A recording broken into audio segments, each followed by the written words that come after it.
Kenya Kagumo, where he alleged that SHA is riddled in corruption with alleged embezzlement of funds through a firm allegedly linked to Health Cabinet Secretary Aden Duale. I would like Aden Duale, please concentrate on this monster called SHA that is not working. Leave Uhuru Kenyatta alone. Tell us. And I asked you, a company that you own receives 600 million shillings every month in Dubai, when payments for SHA have not been made. The DCP party leader, who has vowed to de-campaign President William Ruto's success across the country, is accusing the head of state of fueling the current status of the economy that has been caused by the high cost of living on basic commodities such as fuel. Seth Olale, Citizen TV at Kenol, Murang'a County. As promised, we now cross over to Karen, where Jeff Koinange will get the take of the former Cabinet Secretary, Fred Matiang'i.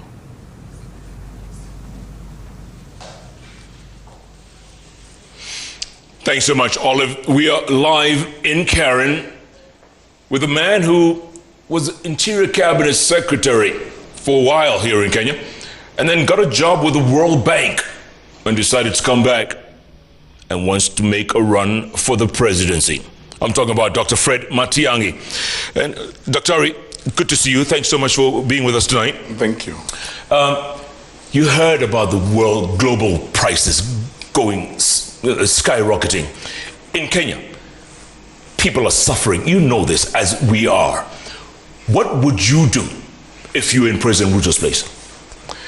Thank you, Jeff. First of all, it wouldn't get here because I would not get into some silly, opaque agreement that purportedly is G2G and it isn't. I would not engage and allow cartels to operate in the oil sector as they are operating right now, clearly driven by vested interests by the ruling elite. And my challenge has always been to these wonderful people in the administration.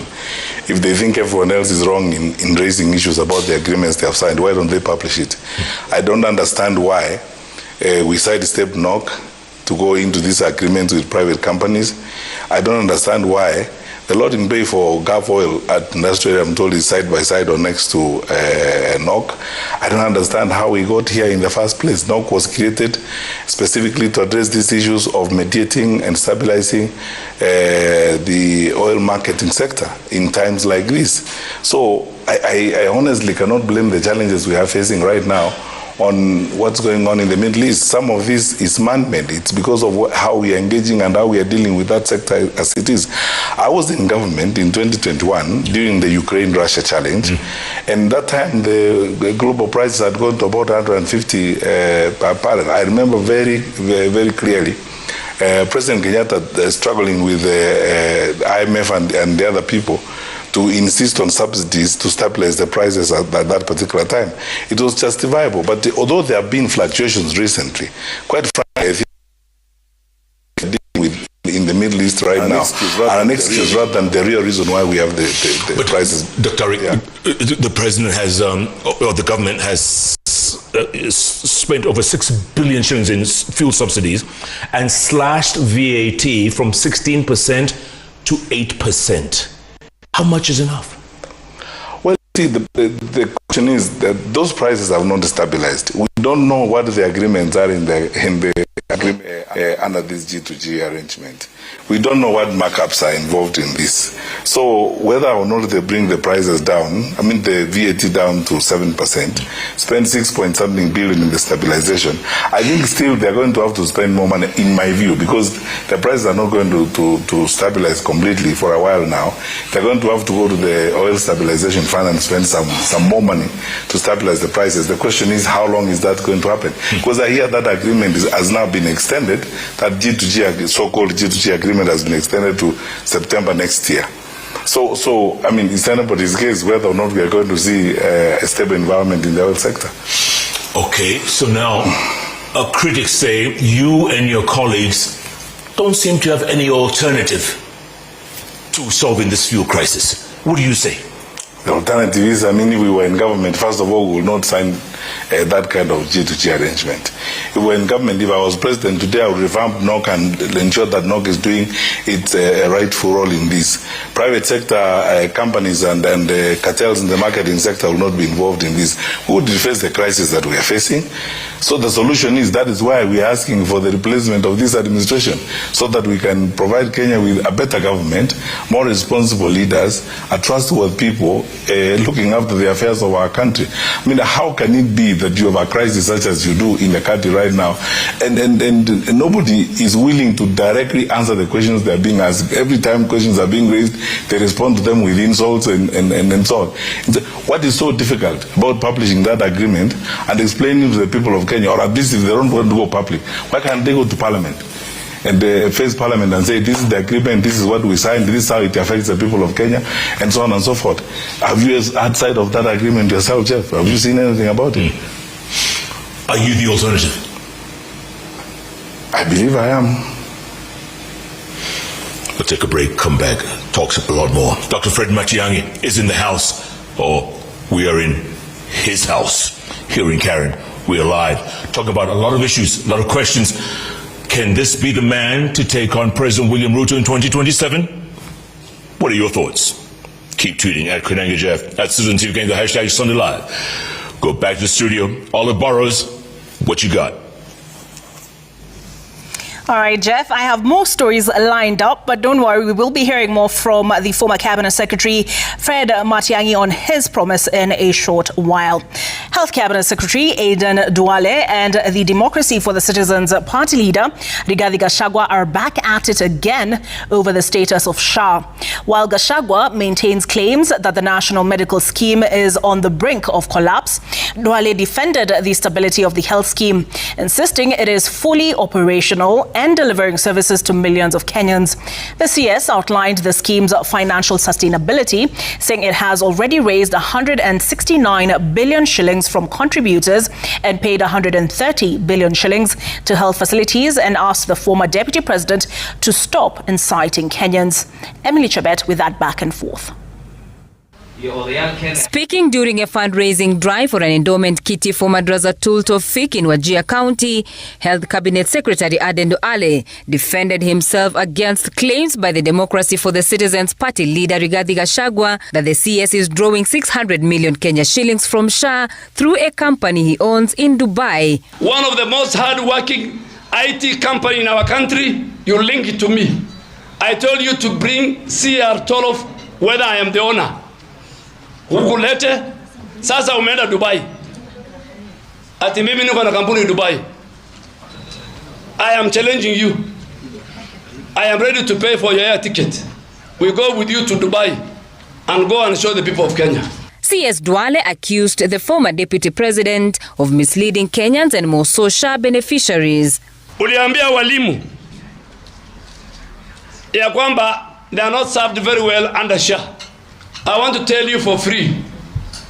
Wale watu wanakuambia hiyo maneno ni wale nimefunga mahospitali yao. The people who have closed their hospitals because of fraud are the ones you are dining with.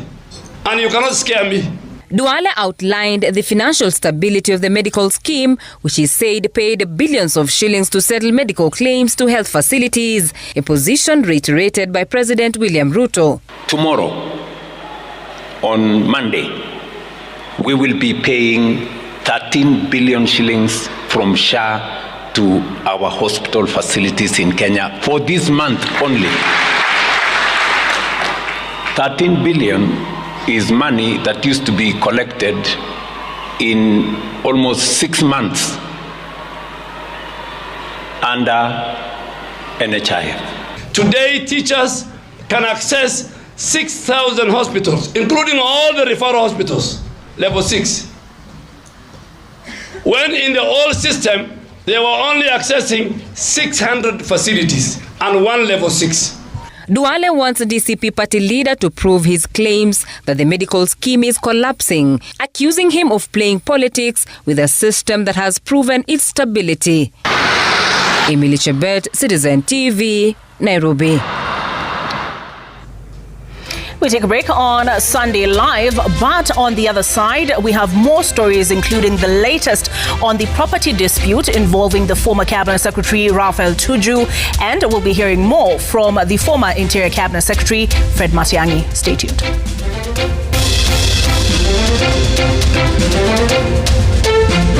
Coming up, one-on-one with Jubilee presidential aspirant Fred Matiang'i.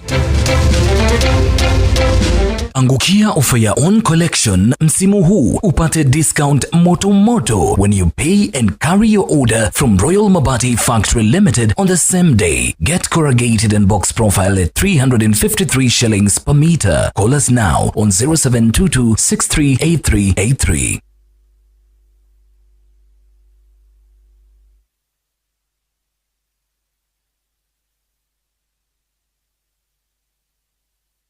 At Standard Chartered, family businesses, business owners, and corporate executives have entrusted us with over $2.3 billion. Your wealth is guided by certified relationship managers who are supported by insurance and investment specialists. Now is your time for wealth. Join Standard Chartered today. Great yummy taste, gotta hack it. I spread bread, but in nguvu gotta pack it. Napaka nyweki design ya mokoro. Blue Panda, Juni natural cocoa. 5 vitamins, una grow plus ni tamu na ni Tuna hack snack na ki blue band choco for your growth. Mimi kama MC natenda ninayoyasema.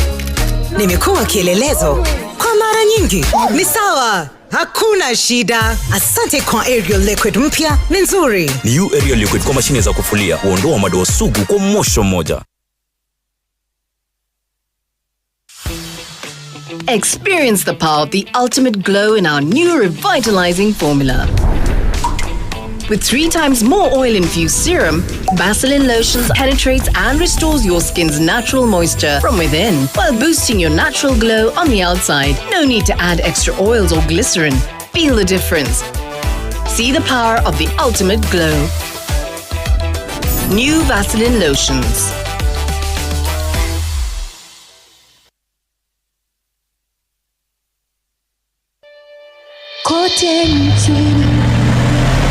Mbele tuendelee,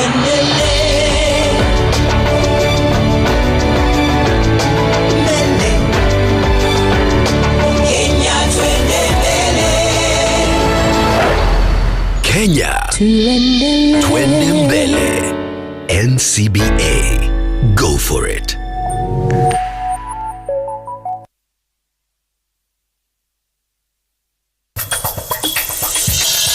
I'm going to give you back every single penny the company has spent on my brand. With this obscene lack of commitment, I'm afraid to tell you that your brand is headed for the gutter.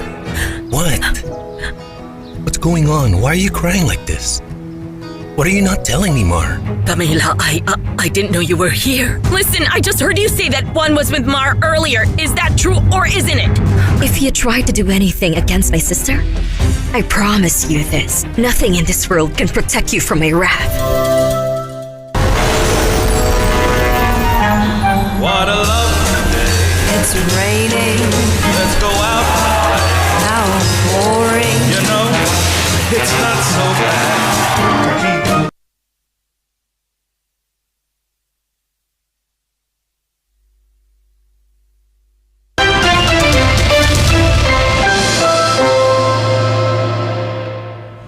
Thank you for staying with us on Sunday Live. And remember, you can talk to us on @obarrows, @Citizen TV Kenya, and @Koinange Jeff. The hashtag is Sunday Live. A group of armed men on Sunday stormed Dari Business Park, a multi-million shilling property at the center of a dispute between former Cabinet Secretary Raphael Tuju and the East African Development Bank. The youth reportedly forced their way into the premises after breaking down the main gate. Police said the group is believed to be associated with the former Cabinet Secretary, who confirmed that he has moved into the property. Citizen TV's Ben Kiri has more. At around 6 a.m. Sunday, the group of youth were captured arriving at the property, reportedly with the intent to vandalize it and forcefully gain entry, according to police. The armed youth broke down the gate to gain entry. Langata Sub-County Police Commander Pius Mwanthi said the youth accessed the premises with the intention of invading the property, but swift action by police officers contained the situation. There were many, more than 100, and all of them were armed with the crude weapons, with the 8 pankers, rungus, slashers. So they were armed with the crude weapons. And they were with the Mheshimiwa, Honorable Erapen too. In a statement, Tuju confirmed he was responsible for the forced entry and vowed to remain on the property. Tuju claims that court orders protect his occupation. In a ruling delivered on the 18th of last month, the court directed that the property should neither be sold nor its ownership transferred. Pending the hearing and determination of the case, a verdict is expected on May 7th, a decision likely to determine the fate of the contested multi-billion shilling estate. The dispute, which dates back to 2019, involves Dari Limited, a company associated with Tuju and the East African Development Bank. It originated as a loan dispute between the two parties before escalating into auction of the property. Ben Kirui, Citizen TV, Nairobi. A 34-year-old woman is fighting for her life following an acid attack by an unknown assailant on motorbike. Marcy Awor is admitted at the Jaramogi Oginga Odinga Teaching and Referral Hospital in Kisumu with 45% burns. Awor suffered severe burns on the neck, chest and upper body. It is alleged that Awor received threats from a relative before the attack. Investigations have been launched into the incident.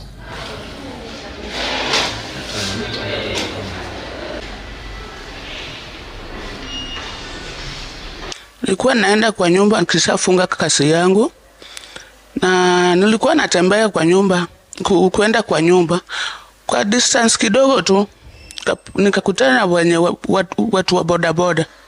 Walikuwa nilikuwa naenda na baba alikuwa wanakujia hivi, na nikasuka tu wananimwagia maji. Nilidhani tu walinimwagia maji kwa uso, kumbe si maji, ilikuwa acid.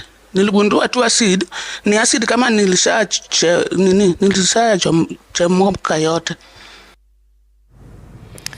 A 43-year-old man is under police guard in a hospital after allegedly attacking his 3 young children with a machete, beheading his daughter and leaving his 2 4-year-old twins in critical condition in Ikolomani, Kakamega County. The suspect, identified as Nathan Shimenga, is reported to have turned on his children following a domestic dispute with his wife, who left their home and returned to her parents. Family says he took the children to a riverside where he brutally attacked them before he was discovered.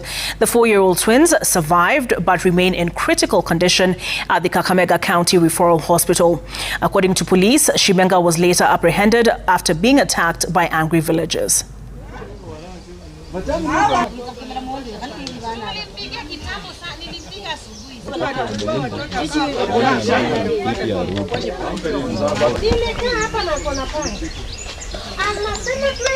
Akaanza kushika mimi mkono hivi zote mbili. Kumbe anatoa panga, akaanza kunikatakata panga. Nikamwambia nimekukosea nini? Akasema nyamaza. Alinipiga kabisa paka akaniumiza hapa. Amekata dada yangu, akakata nguruwe, baada ya nguruwe akalala usiku, ameamkia leo asubuhi, amechukua watoto wake 3, ameenda kuwapeleka mahali na amewakatakata wote 3. Sasa mimi nina huzuni, naomba serikali tusaidie. Sasa wakati tumempata na watoto, kama amepanga watoto line, watoto walikuwa 3.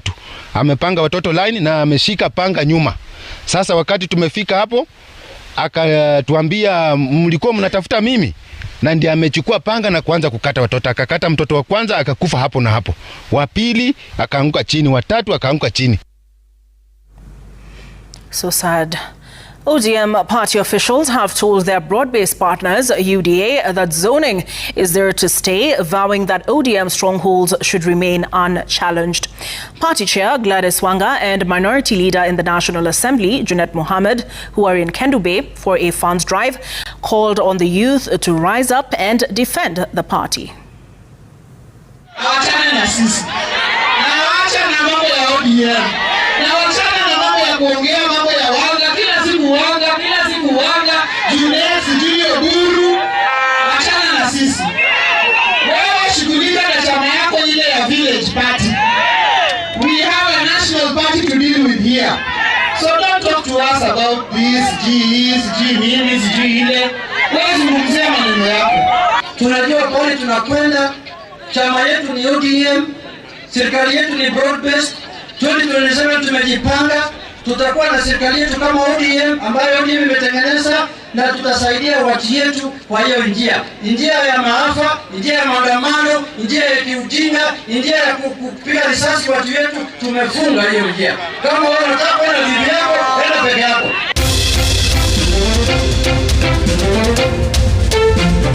Coming up on our weekend series, Citizen Planet, we tell you of a zero-waste strategy adopted by KU Hospital. Changamkia our own collection offer and get additional discounts when you pick up your order from Royal Mabati Factory Limited. Get Decatile at 500 shillings per piece. Call us now on 0722 638383.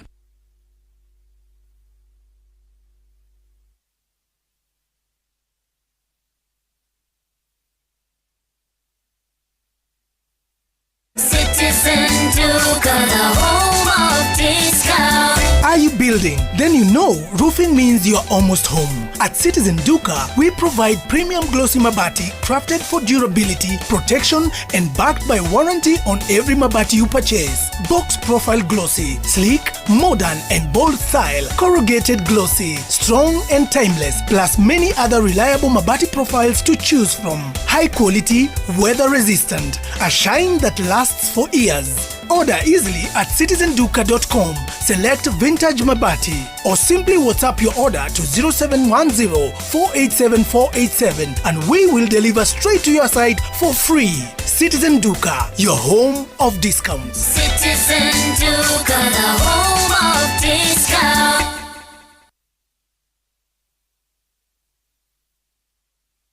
Unayajua majira ya Mungu? Ni majira ambayo hayajawahi kupita, maana ndani yake yana neno la uzima ambalo ni kweli na la kudumu milele yote.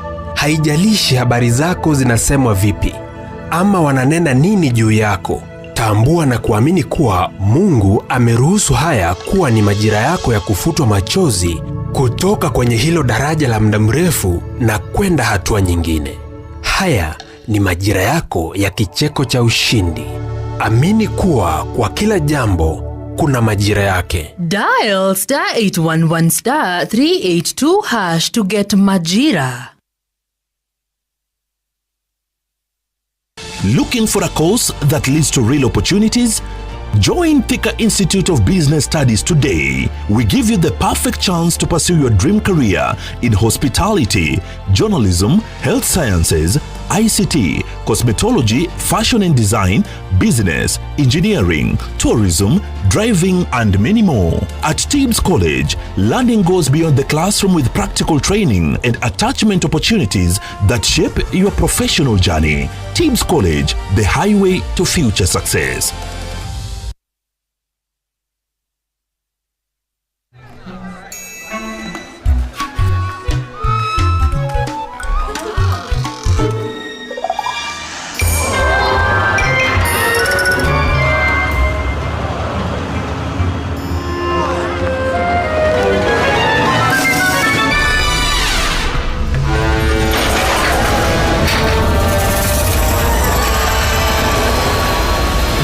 Business extraordinary opportunities with Corp Bank MSME financing. And you'll get an incredible boost that will have all eyes on you. Cooperative Bank. We are you. Kibao kila wiki na Carrefour. Enjoy Daima Fresh Milk 500 ml at 44 shillings. The White Daily Basmati Rice 5 kg at 995 shillings. Pampers assorted sizes at 1,299 shillings. And Samsung Fridge 260 liters at 62,895 shillings. Deals kibao kila wiki na Carrefour.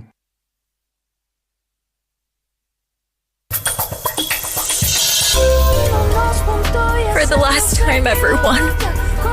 Goodbye.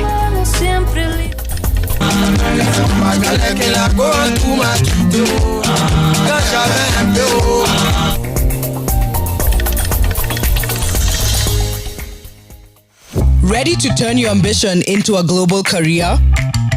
Enroll today in our diverse degree programs.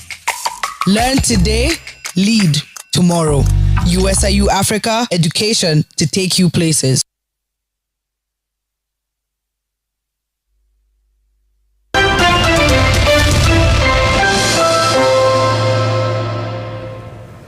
All right, before we cross over to Karen, let's catch up with Citizen Planet.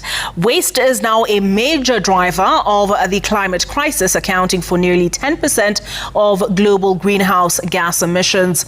The United Nations Environment Programme warns that if current trends continue, global waste could surge to 3.8 billion tons by 2050. But amid these alarming projections, the Kenyatta University Teaching, Referral and Research Hospital is taking a different path, rolling out a bold zero waste strategy that integrates sustainable energy and efficient waste management in a move that is protecting both human health and the environment.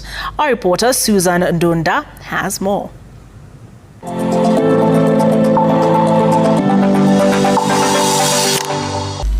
At Kenyatta University Referral Hospital, patients stream in one after another, each seeking not just treatment but a second chance at life.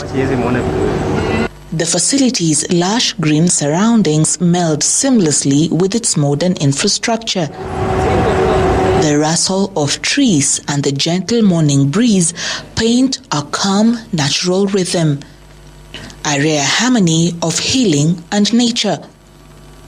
But behind this serene facade lies a global challenge. Each year, health facilities around the world administer an estimated 16 billion injections, many of which are not safely disposed.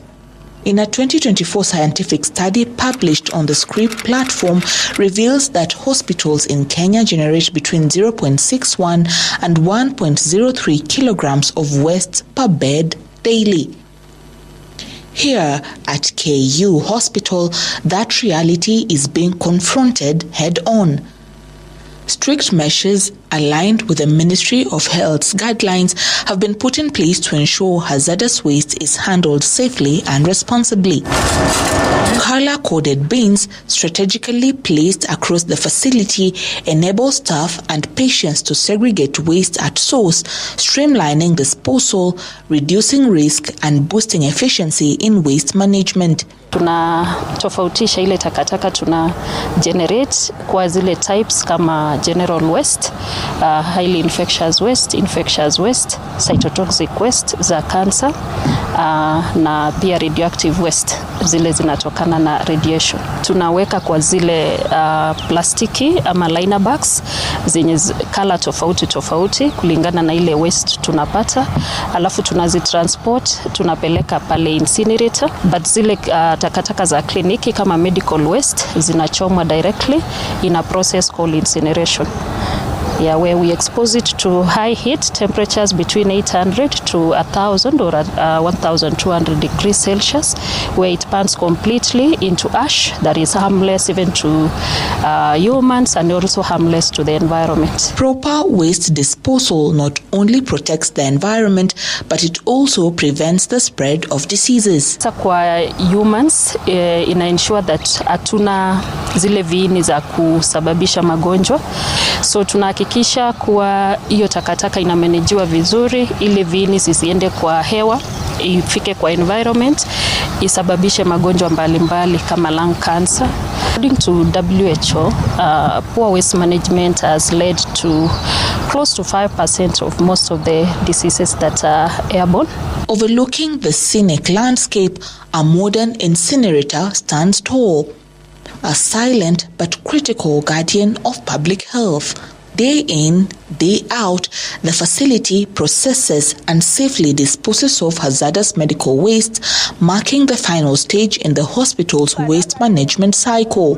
Ndio tunachoma ile waste tunaita biomass, and the temperatures in that chamber the average 700 degrees centigrade, and it's controlled in terms of temperature and air supply to achieve complete combustion. The system is also equipped with advanced pollution control mechanisms.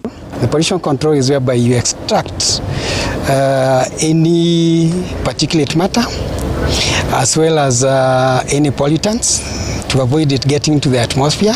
So we have what we call a wet scrubber, which now extract all the pollutants and particulate matter.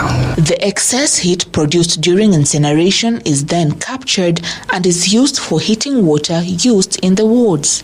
What are we doing? We are substituting the fuel that is being used in the boiler to heat water for the wards. We are substituting now by recovering heat from the waste. So the incinerator is now becomes part of the utility because we are supplying hot water. Hot water is a utility. So it means it becomes part of the utility, and it displaces now the fuel that we used in the boiler. Currently, we estimate we are displacing 4,800 liters of heavy fuel oil, which is a fossil fuel. That means, and that is per month. Kenya's revised air quality regulations of 2024 under the National Environment Management Authority require strict and continuous monitoring of air quality, especially in high-risk areas such as healthcare facilities and waste treatment sites. We have very many plans in ensuring that we monitor the air in various hotspots around the facility. This would ensure that, we provide habitable environment and proper air to avoid diseases such as cardiovascular diseases, which could, affect most of our patients around this area. We've also provided a very good environment where we have trees that, would absorb any pathogens in the air. According to the World Health Organization, the healthcare sector accounts for about 5% of global greenhouse gas emissions, equivalent to between 2 and 3 billion metric tons of carbon annually. Of this, nearly 15%, roughly 800,000 to 900,000 metric tons, is classified as highly hazardous medical waste, posing serious risks to both human health and the environment. Kenya, through its second nationally determined contributions, has committed to cutting greenhouse gas emissions by 35% by 2035, while simultaneously strengthening climate resilience.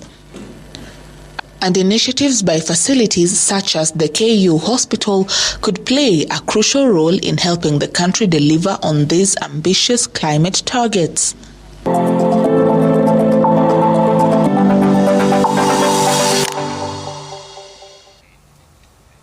As promised, we now cross over to Karen, where Jeff Koinange is standing by with the former Interior Cabinet Secretary Fred Matiang'i. Remember, share your thoughts on @Obarrows, @Koinange Jeff, @Citizen TV Kenya.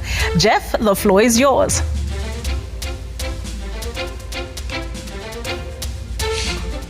Thanks so much, Olive. Yes, indeed, we are at Dr. Fred Matiang'i's house in Karen, former Cabinet Secretary for Interior, so he knows all about Interior. Then he went over to work for the World Bank for a while and decided to come back to Kenya. And he was seeking the presidency of the Republic of Kenya. Can he do it? Is he the man? Let's find out. And you can give us your thoughts as well. Dr. real quick, your colleague, former Deputy President Rigathi Gachagua, has said that he's giving the government a 7-day ultimatum to lower fuel prices, and if not, he'll call for demonstrations, nationwide protests. How is that going to help? Well, it's to force the government to come to their senses and do what they have to do. You know, a lot of the information that is hidden about this, for a long time, by the way, Chair, I need to say this.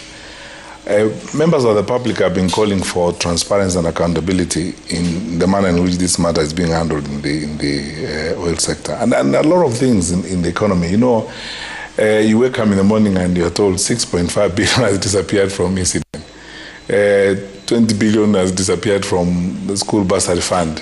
50 billion has disappeared from where? I mean, it's like a chronicle of hell. Every day you wake up, nobody is able to explain exactly what's happening. Demonstrations are supposed to call government to account. And then unless the government really is going to be more accountable, more transparent in dealing with these issues, this is what they're going to continue to face. And I don't see why they will have to wait to face this when they need to be transparent and explain, for example, this so-called G2G agreement. What is this all about? And own up to the mistakes that have been done. And then last week, when we had a press conference as leaders of the opposition, and I said this, I wasn't surprised, but if I was in government, I would be worried today. The amount of information that is being shared by public officers and government officials who are completely sick, tired, and frustrated by the way things are being done. Don't forget one thing, that when things happen the way they're happening, Jeff, the Kenyan worker is the one who's paying the highest possible price in all this.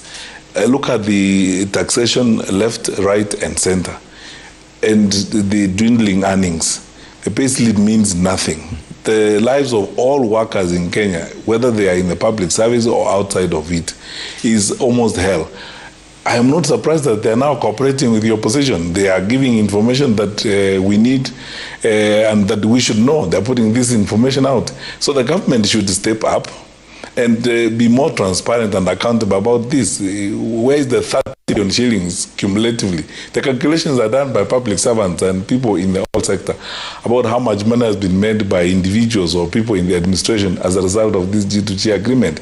The government come clean about this matter and be transparent about it. That is how they will stop this. The demonstrations are and should force government to be much more accountable, much more transparent, and look for solutions. They are the ones in office. The president keeps saying every day, we are doing nothing. We are not in government. Let us be given a budget and let them leave so that we take that responsibility and we will not make excuses. We'll do what is supposed to be done. You think you'll be able to make a difference? Absolutely. Absolutely. Jeff, absolutely. I mean, you asked me earlier whether I think I am the real deal. I mean, absolutely. Look no further. Because you see, I keep saying every day, people tell me that running government is very difficult and so on. It's not. And we, more than anyone else, by the way, in Kenya, should not talk like that. Because when a candidate is incredibly endowed with well-trained, skilled human resource, Kenyans who love their country, very patriotic and want to serve their country, very hard-working people. We have had a very established tradition of government for a very long time. What this country needs is trustworthy leadership, effective managers, and committed people. And the focus, for example, as I keep saying, the focus for us and the focus for me, if I got the opportunity, is to restore the trust of the people in government, so that the government can be believed again. Dr. You believe government yourself when they tell you the things they tell you. Dr. You spoke about G2G a moment ago. Yeah. And there's some critics who call it government to gangsters. That's true. It's government to gangsters. In fact, sometimes I call it G to R, government to Ruto. It had nothing to do with government. It's a G to R. It's a government to Ruto or government to P. G to P. It can't be G to G because G to G must be Aramco and the other companies involved on the other side are government. But on this side, government is not government. And all these other private sector players who are involved, Starbucks and so on, are not government. So honestly, it doesn't qualify to be government. But anyway, go ahead with your gangster question. Why didn't they involve NOC or KPC if it's government to government? Jeff, you have your answer. That's what we keep asking every day. Because, NOC exists by statute and it was established to do exactly that. And over the years, NOC has done this. When we worked on a G2G arrangement in the first when we were in government, we worked with NOC. I don't understand. I cannot understand for the life of me. And that's why we conclude that it's so obvious and apparent that this was being done because It's intended to benefit individuals and cartels in government. And if they think we are wrong, why can't they publish the details? We keep asking that. Why can't they publish the details? And you see, this unaccountable way of life or unaccountable way of managing the country is what is causing the challenges that you have seen since 25th June 2024 with the Gen Z. On that particular day, Kenya's younger population literally wrote what you describe as a manifesto for modern Kenya. A much more accountable government, a meritocratic focus on public service delivery, and public service work, and responsible behavior on the part of those in authority or those who are given responsibilities.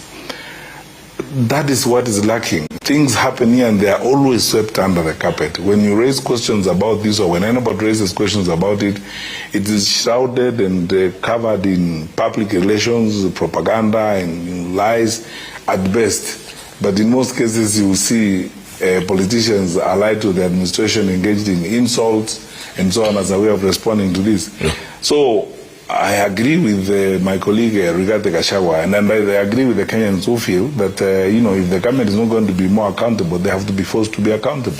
But if you were president, how would you cushion Kenyans from high fuel prices, for instance? As I said, for example, in fact, it's something I'll do immediately if I became president tomorrow. I'll reform and restore the role of NOC. You see, under the statute and by practice, NOC would import, buy, and keep reserves for 90-day cover and cushion the country from fluctuating oil prices and so on. 2, you will avoid and reduce the behavior of cartels, because like any sector in the economy, it would always be infiltrated by cartels, and you can't stop cartels in any sector if you yourself are part of that cartel, because most of these cartels, when you look at the behavior, when we went through the paperwork that was brought to us last week as opposition, it's astounding that even in the tendering process itself, some of these companies that were finally awarded submitted their bids way after the deadline.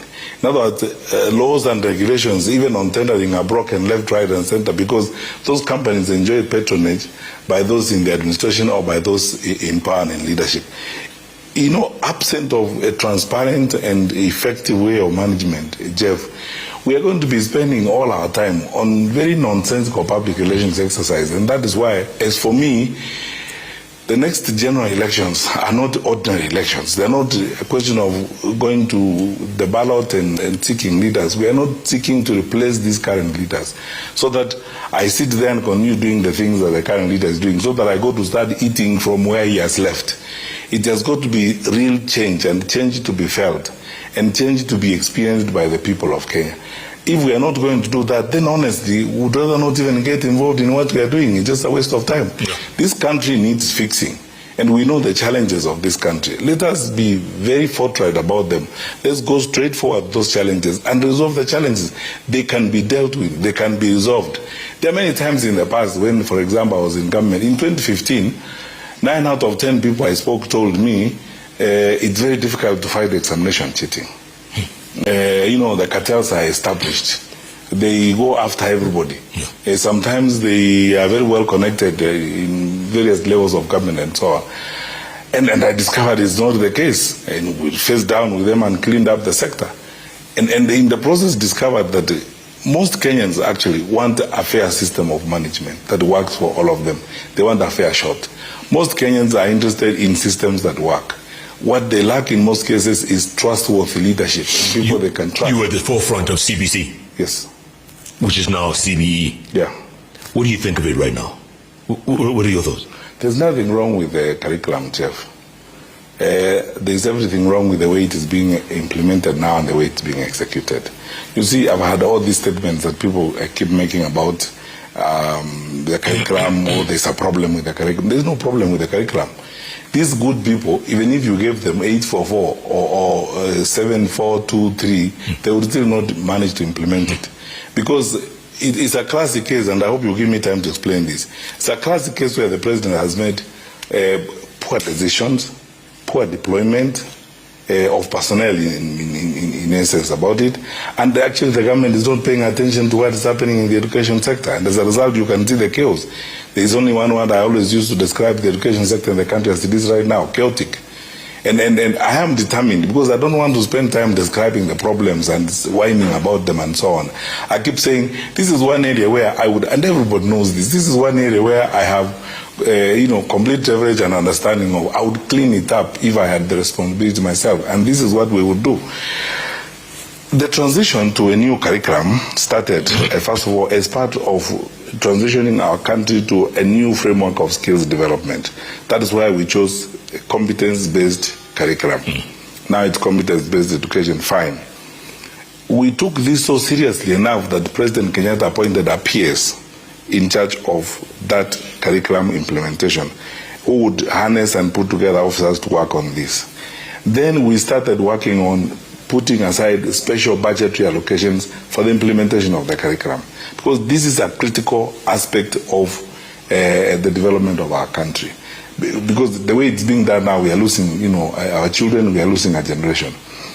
I thought actually, during the change of government, frankly, and many of us, I'm not the only one, I thought that if there was a sector that the new president was not going to interfere with, was education, that he would even retain the minister then, Professor Magwa, because in any case, Magwa was not a politician, and most of the people in the sector, including my former colleague, Dr. Belio Kipsang, and the rest, were not politicians. I thought these people would be retained, the structure would be retained to carry on with the implementation of the new curriculum. The structures that were set up that would superintend and manage the implementation of the curriculum, all of them were ignored or at the best undermined. And in that process, because the focus in most cases for many people in this administration is rent-seeking opportunities for money, where they would make money and so on. Throwing away, for example, the National Education Information Management System was a terrible mistake, because that is how we lost the path to having accurate, reliable, credible data on the kids that we have in schools and so on. I hear people saying, we've just woken up suddenly and discovered we don't have content for grade 10.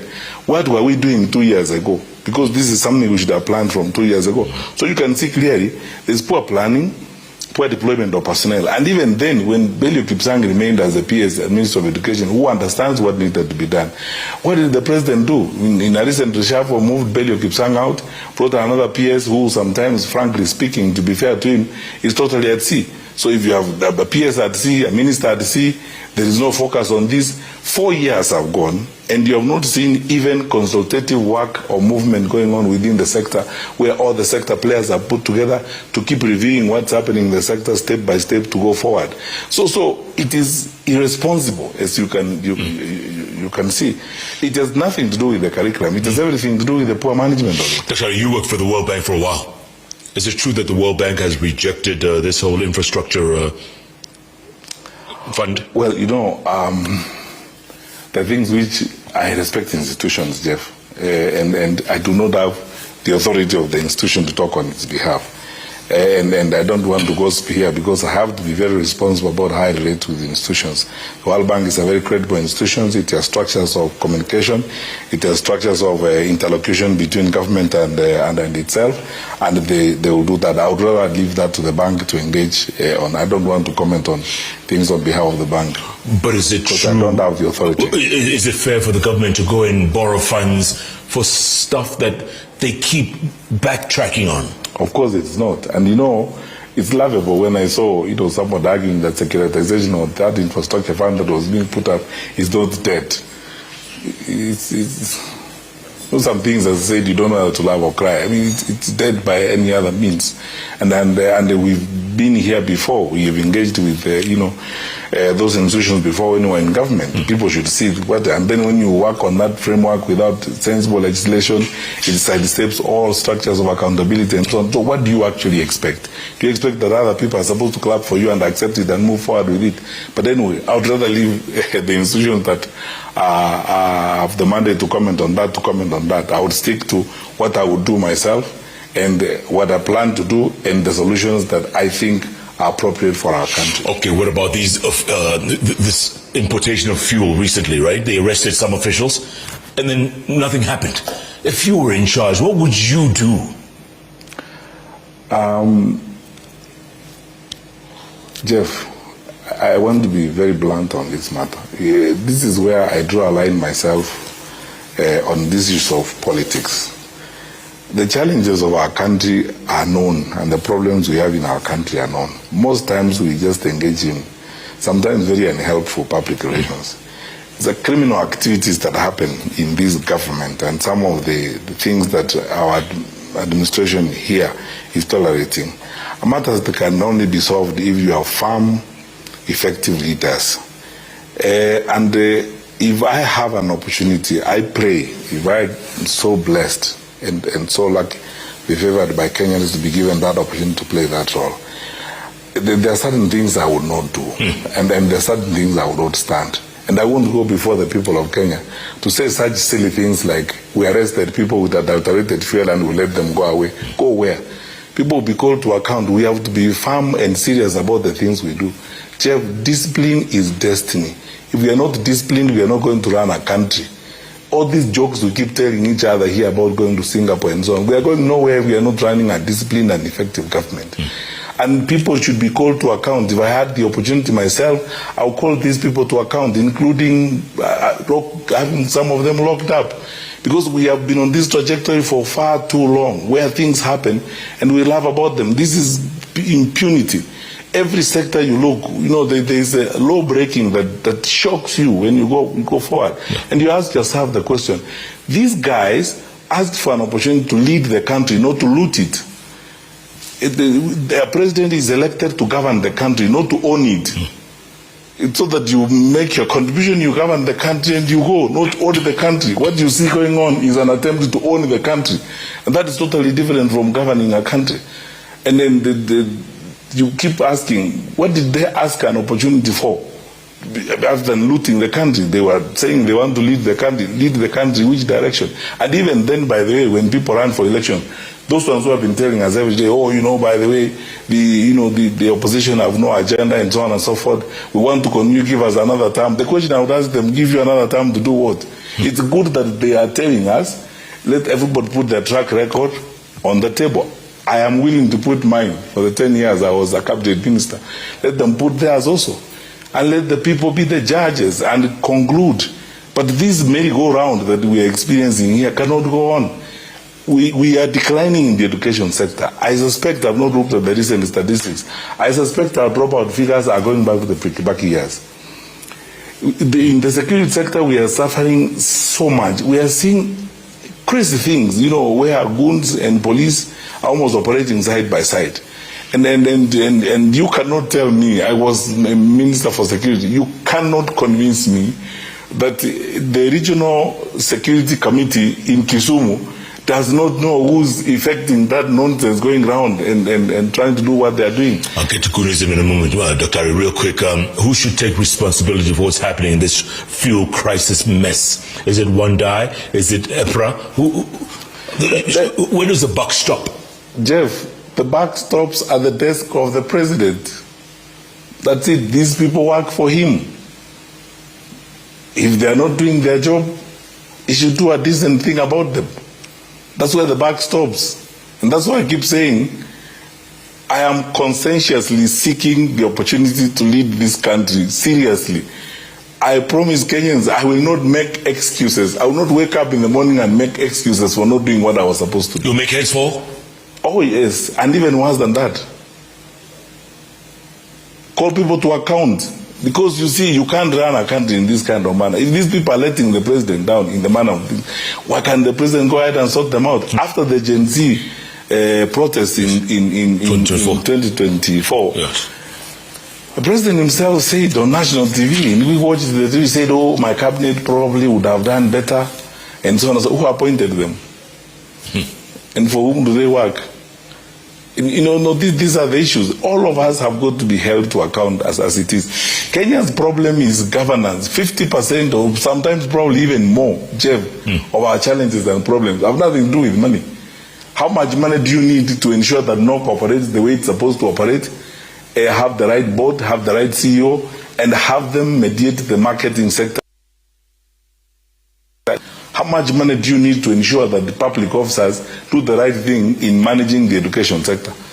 How much money do you need to give the opportunity to the Inspector General of Police and his officers to manage the security sector without favoring politicians who are moving goons from one point to another? These issues don't need money. This is just management. The problem of this country is management. And I propose, and this is my view, the country needs a fixer. We need to fix this mess. Are you Mr. Fix It? Absolutely. Look no further. Although that I was called by the media when I was in President Kenyatta's government. But look, I mean, what is difficult to do here, honestly? What is so difficult to do in all these challenges that we have? How can we stand up? If people are asking questions, long time ago we were having a conversation, and then I will give you several stories about this. Cases where one case after another case of challenges that we have dealt with when we were in the public sector before. In 2015, when I reported at Jogo House, we went to release exams in December that year. Exam that was stolen left, right, and center. The first thing I did, apologize to the country that this exam is not credible, but please give us a chance, we'll do the right thing. But something amazed me.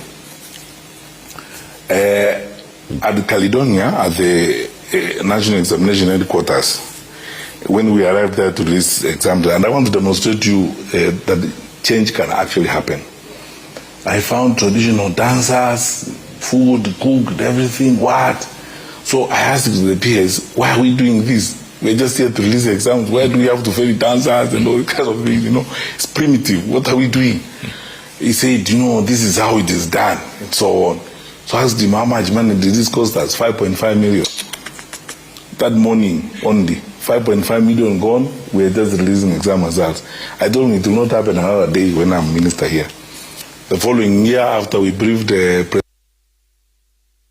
President of High School, asked the principal to clear the hall, called the press there, released the results. I spent zero, walked across the road and bought a hamburger with my own money and came to Nairobi. Change can actually happen. The level of wastage in this society is incredible. And Jeff, I could document case after case after case of experiences I've had personally in the public service where people will tell you this will not change, this will not happen, this is how we have always done it, and so on and so forth. That kind of nonsense doesn't work. It's primitive. We are a modern society.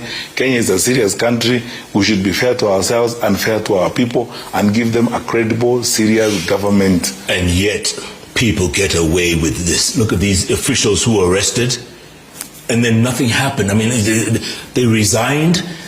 They weren't taken to court. It's unthinkable. I mean, it's just like the minister stands up and says, when the schools open next term, 2 million kids from arid and semi-arid areas in the country will not be able to go to school or may not report to school because there's no food. Because of the school feeding program, we have a shortfall of 4.8 billion.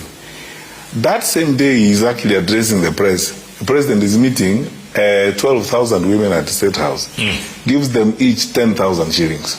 That's 120 million shillings. They leave. The budget to State House, you know it. The level of wastage and recklessness is unbearable. We cannot go on this way. These things need to be fixed. That's why I said when I was in Matiang'i, if you gave me that budget of 17 billion shillings to run the State House, I'll cut the budget by almost 80%. I'll take out the 14 billion, split it between the Ministry of Education and the Ministry of Health, and remain with 3 billion. And I might return the money at the end of the day. Because State House is, the presidency is supposed to coordinate and supervise government. It is not where the action happens. And a lot of Kenyans don't know that when that is going on and that budget is there, there's another budget in Harambee House for the office of the president and the ministries and the functions that is there. So what is that money meant to do? That is the money that the people are being bribed left, right, and center and so on. We govern ourselves very foolishly. And then we expect that miracles are supposed to happen. Suddenly that we develop and we wake up one morning and find ourselves in Singapore. It doesn't work like that.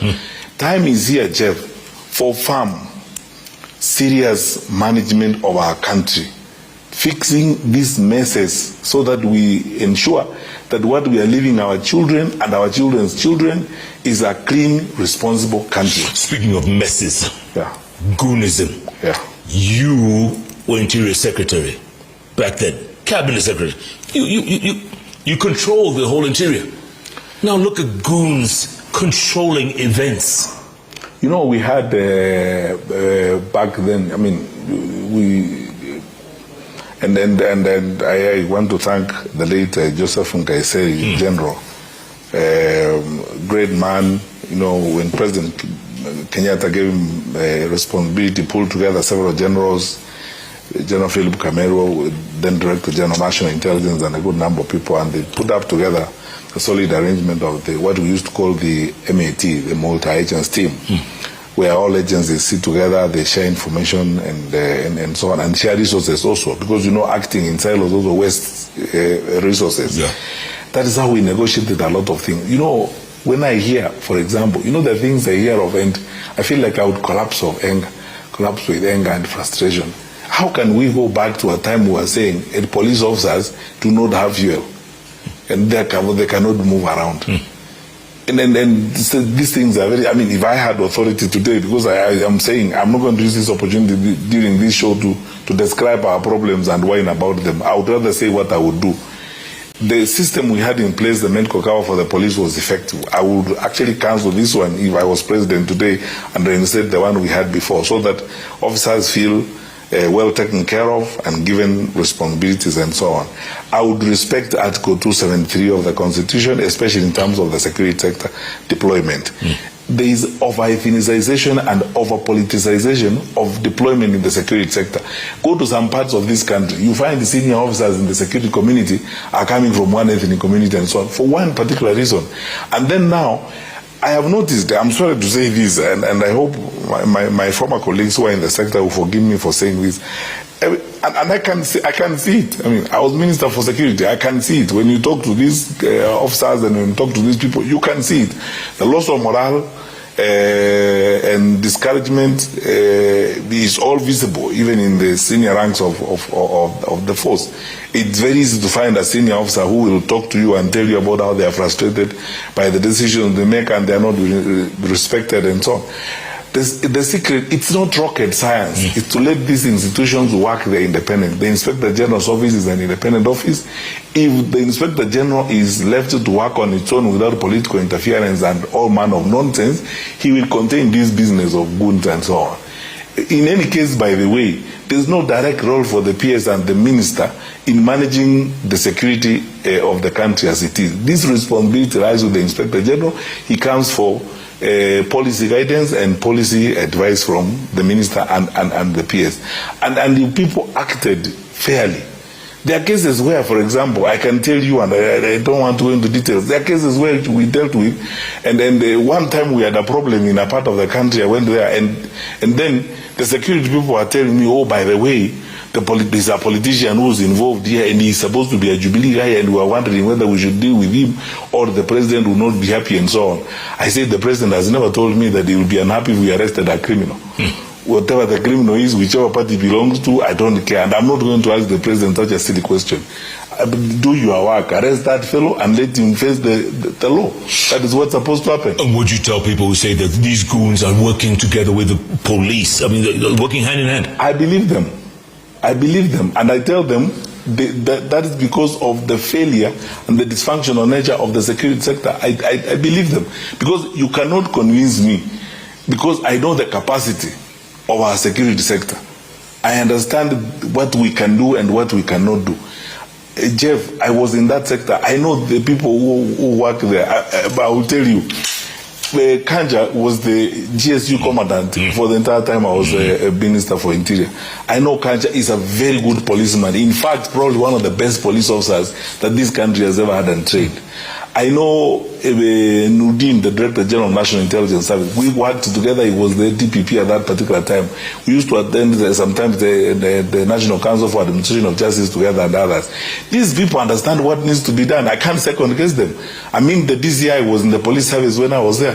These are people who left it to work on their own, supported with the institutional independence that they need to do their work. They will deliver a safe, clear, clean Kenya. But you can see clearly, it's not rocket science. You can see clearly that some of the work these people are trying to do is either being undermined or interfered with, or especially by the reckless statements that people make. You know, when you sit in the National Security Council, and you are a member of the National Security Council, that is a very serious responsibility. There are statements you cannot make out there to the press. And as a rule of thumb, Jeff, A cabinet minister cannot make allegations. I can't make allegations if I'm a cabinet minister and say, I suspect Jeff is funding something. So that who arrests you? So that who acts on you? Let's be serious. And this is why I'm saying, me, I'm not interested in this kind of jokes. Kenya needs a serious government. I'm prepared to give a serious government to this country. And Kenyans want people to do their work. They're not looking for government to go and cook for them. They're looking for government to do their work. Wake up in the morning, make sure the country is safe. The people are carrying guashe from Murang'a to the city market here at 3 in the morning. They need to know that they will get there at 3, they will sell their guashe and go back to Murang'a, or sell their cabbage and go back to Limuru, or carrots and move on with their life. So they are not asking too much from the government. But if you are going to have cases where they will be pickpocketed, they will be injured, they will be messed up, how can they respect the government? But where do you have the moral authority when you at one point were accused of being aligned to, what was it, Chinkorokoro, or was that? I have never in my life. But you were accused? Well, accusations are accusations. And in any case, by the way, I challenge anyone who has got that particular information. Why didn't they take me to court? Yeah, why don't they? Well, even now, by the way, a crime like that is not covered by the statute of limitation.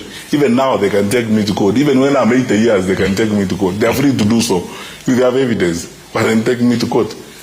The political nonsense that you hear around here every time, from all manner of people, detractors, when they have nothing to say, they will just spew up anything or say anything. If you are serious about something and don't make an allegation. We have a very elaborate constitutional environment. We have laws in this place. Go to court, and then you don't even have to wait for the DPP. You can even institute a private prosecution. This culture of goonism, do you think it'll end any time soon? If a serious guy like me is president, I'm telling you the truth. If a firm, no nonsense manager like me is president, there will be no goons. Where will they operate? Where will they operate? I mean, let me ask you, and how will they operate? Because I understand the structure of our country. Yeah. We, from Nyumba Kumi, to village elders, to assistant chiefs, to chiefs, all the way to sub-county officials. We have a sub-county security team led by the deputy county commissioner. You come to the county commissioner. Jeff, the hierarchy, the structure of security in this country is the most regimented and the most spread everywhere you go. Walk today to a small village in Shamahoho. There will be Nyumba Kumi guys, there will be village elders, there will be an assistant chief, there will be a chief, all the way, all these people are there. That's why I don't listen to this, I don't take this nonsense. People say, we don't know. How can you not know? I mean, how? Because there is no structure that is more expansive and spread in the country than the structure of the provincial administration. It requires firm, trustworthy, and honest people at the top of its leadership. And that will not happen. Because once the chief knows that if I sleep on my job, I'm going to be punished, or the assistant chief knows that, or the deputy county commissioner, and in addition to that, they are given the tools they need to do their work, their decision is respected, they are not interfered with. They're not going to arrest Jeff tomorrow and then they receive a call from Arambe House. Oh, by the way, that guy is one of our mobilizers. Leave him alone and that kind of silly thing. As long as that is not happening, the country will be safe. A government, and then this is very important, Jeff, by the way. A government takes the character of its leaders. So when you see those things happening there, that goonism and so on is reflecting and is an accurate representation of the character of that government. A serious government led by serious people who do not tolerate that kind of nonsense will not have that anywhere. Because where are you going to report? No politician is going to come to me as president and tell me, by the way, I'm your greatest supporter. I'm not allowed you to support goons. I went to Naguru when I was Minister for Interior. And this is one of those things that I'm accused of. Sometimes people play games and stuff like that. 3 times, I can give you 3 instances. I helped in Nakuru. My good friend, George Natembea, was the regional commissioner. I love that guy with all my heart. That is your man, an executor par excellence. That is the man you need in an assignment. and the regional security team, we asked who are these people? I worked on food in Subukia. We drove. I was with Matiang'i, Kinoti, and Kanja himself. We drove to a point where the cars would not go to. So we said, anyway, these people walk, so let's walk. We got out, walked to this place. I went to a bishop's house, and I was driven to great pain when I sat there and listened to this man and his poor wife narrate how their daughter was raped and killed by these thugs. And when we followed the matter up, we discovered, there was a small gang that was operating there. Somebody was trying to start a political nonsense of mobilizing against a certain group of people because we were approaching elections and so on. So we told the regional security team, you don't need permission from us. Or they say, oh, there is this politician. I told them, I don't care who it is. I don't care who it is. Nobody cares. We believe he's my own brother. Sort them out. Let us. How wananchi is supposed to sleep? They pay taxes to be protected by who? And I've seen this several times before. Jeff, this thing of Mr. Fix, it came when I was sent by President Kenyatta to Murang'a to sort out Kehomweri, the land buying problem that was there and so on. I arrived there. Even my county commissioner at that time told me, afande hawa watu unajua hata wewe unahitaji ujihadhari kidogo, hawa watu unajua wanaweza kuwa wengine ni watu wa Mungiki. So as the county commissioner, wewe na kirauni ya serikali you go under the bed, hawa wananchi wakufuate huko chini ya kitanda. We are the ones who have been given responsibility to solve this problem. We solve it. That's what happens. And I stuck on that assignment until it was done. The point I'm making is this, Jeff. There is nothing that you cannot do in this country as long as you are focused, determined, honest, and committed to doing the right thing. So it begs the question, why does Dr. Fred Matiang'i want to be president? Precisely because I want to fix that nonsense, I'm telling you. Because I want to provide this country with a government they can respect again. Kenya deserves better, to be honest with you. Given we are 6 decades after independence, there's some things that happen here that, you feel almost embarrassed about. Jeff, whether you look at our regional standing as a country in the region, we are consistently losing respect because of some of the things we are doing. Our founding fathers at independence, and most of those people even were not as exposed as we are in this day and age. In the way they ran government in the 70s, the 80s, they chose the non-aligned movement. They respected multilateralism. That if there's a dispute in the region, we go with the agencies that we belong to. We go with AU, we go with the UN and so on and so forth.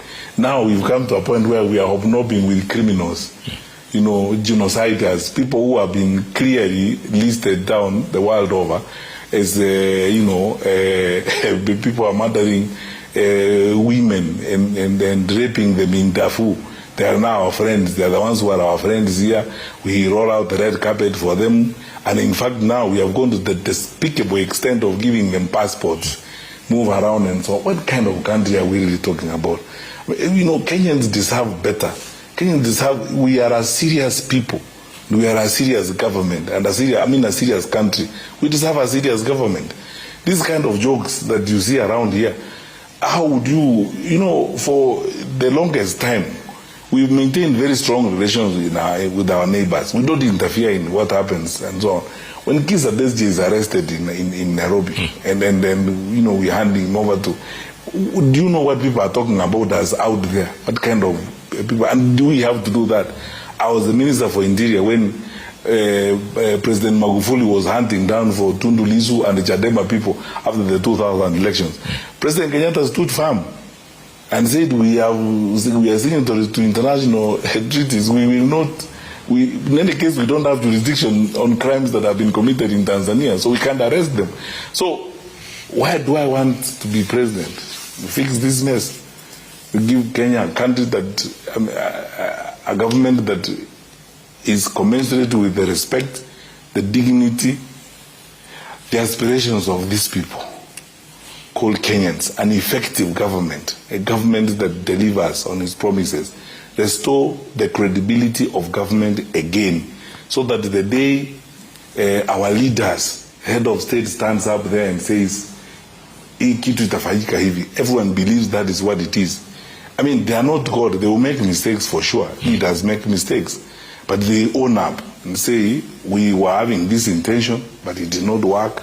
This is what we are saying. You cannot engage in this chronicling of constant lies. You know, it's as if the administration inoculates its leaders against the truth.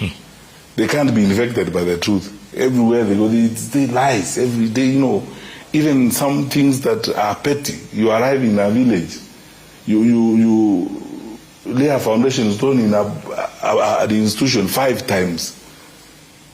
You know, these are things you don't have to do. I mean, you know, we are better than this as a country. Sure.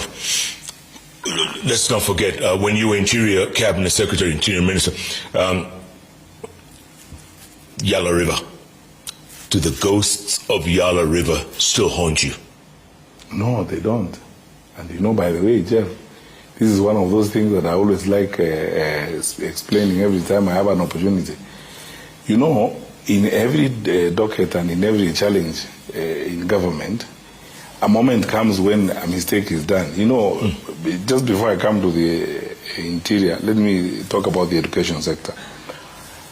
You will be Minister for Education, and you will know or hear that the teacher has made a student pregnant in school X. There's a system of dealing with that matter and disciplining that teacher and bringing the teacher to account.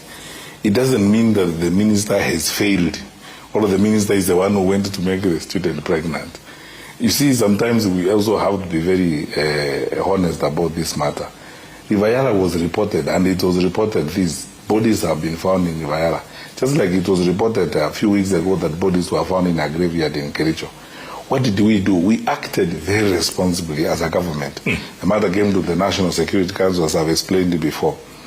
We asked the police officers, is this, we want to open an inquest on this matter. But they told us, the DCI and the IG that time, you know, you open an inquest on a matter where you have so many material facts away from you. In this case of Rivayala, we have bodies. If you have bodies, it means you can go and take fingerprints, and you can trace the identity of these people. And then you can go and look for them from their families and find out who these people are and start tracing the investigations and so on. So we said, okay, keep the files open. To this day, if anybody, and in fact, long after we left the government, even after I left the Ministry of Interior, another 2 bodies were found in that same city, Rivayala. So it's a crime that ought to be investigated to its farthest end, and those who are involved brought to book. If they include me, I'm ready to account for it. That's why I've said that the best way to resolve this matter, by the way, we will go back on it again and again. And every time in the course of this campaign, every time I face cameras, there will always be a song played, and it has 3 stanzas usually. The stanza 1 will be Rivayala, stanza 2 will be Rwarakarandi, stanza 3 will be court orders, and I refrain on Miguna, and so on.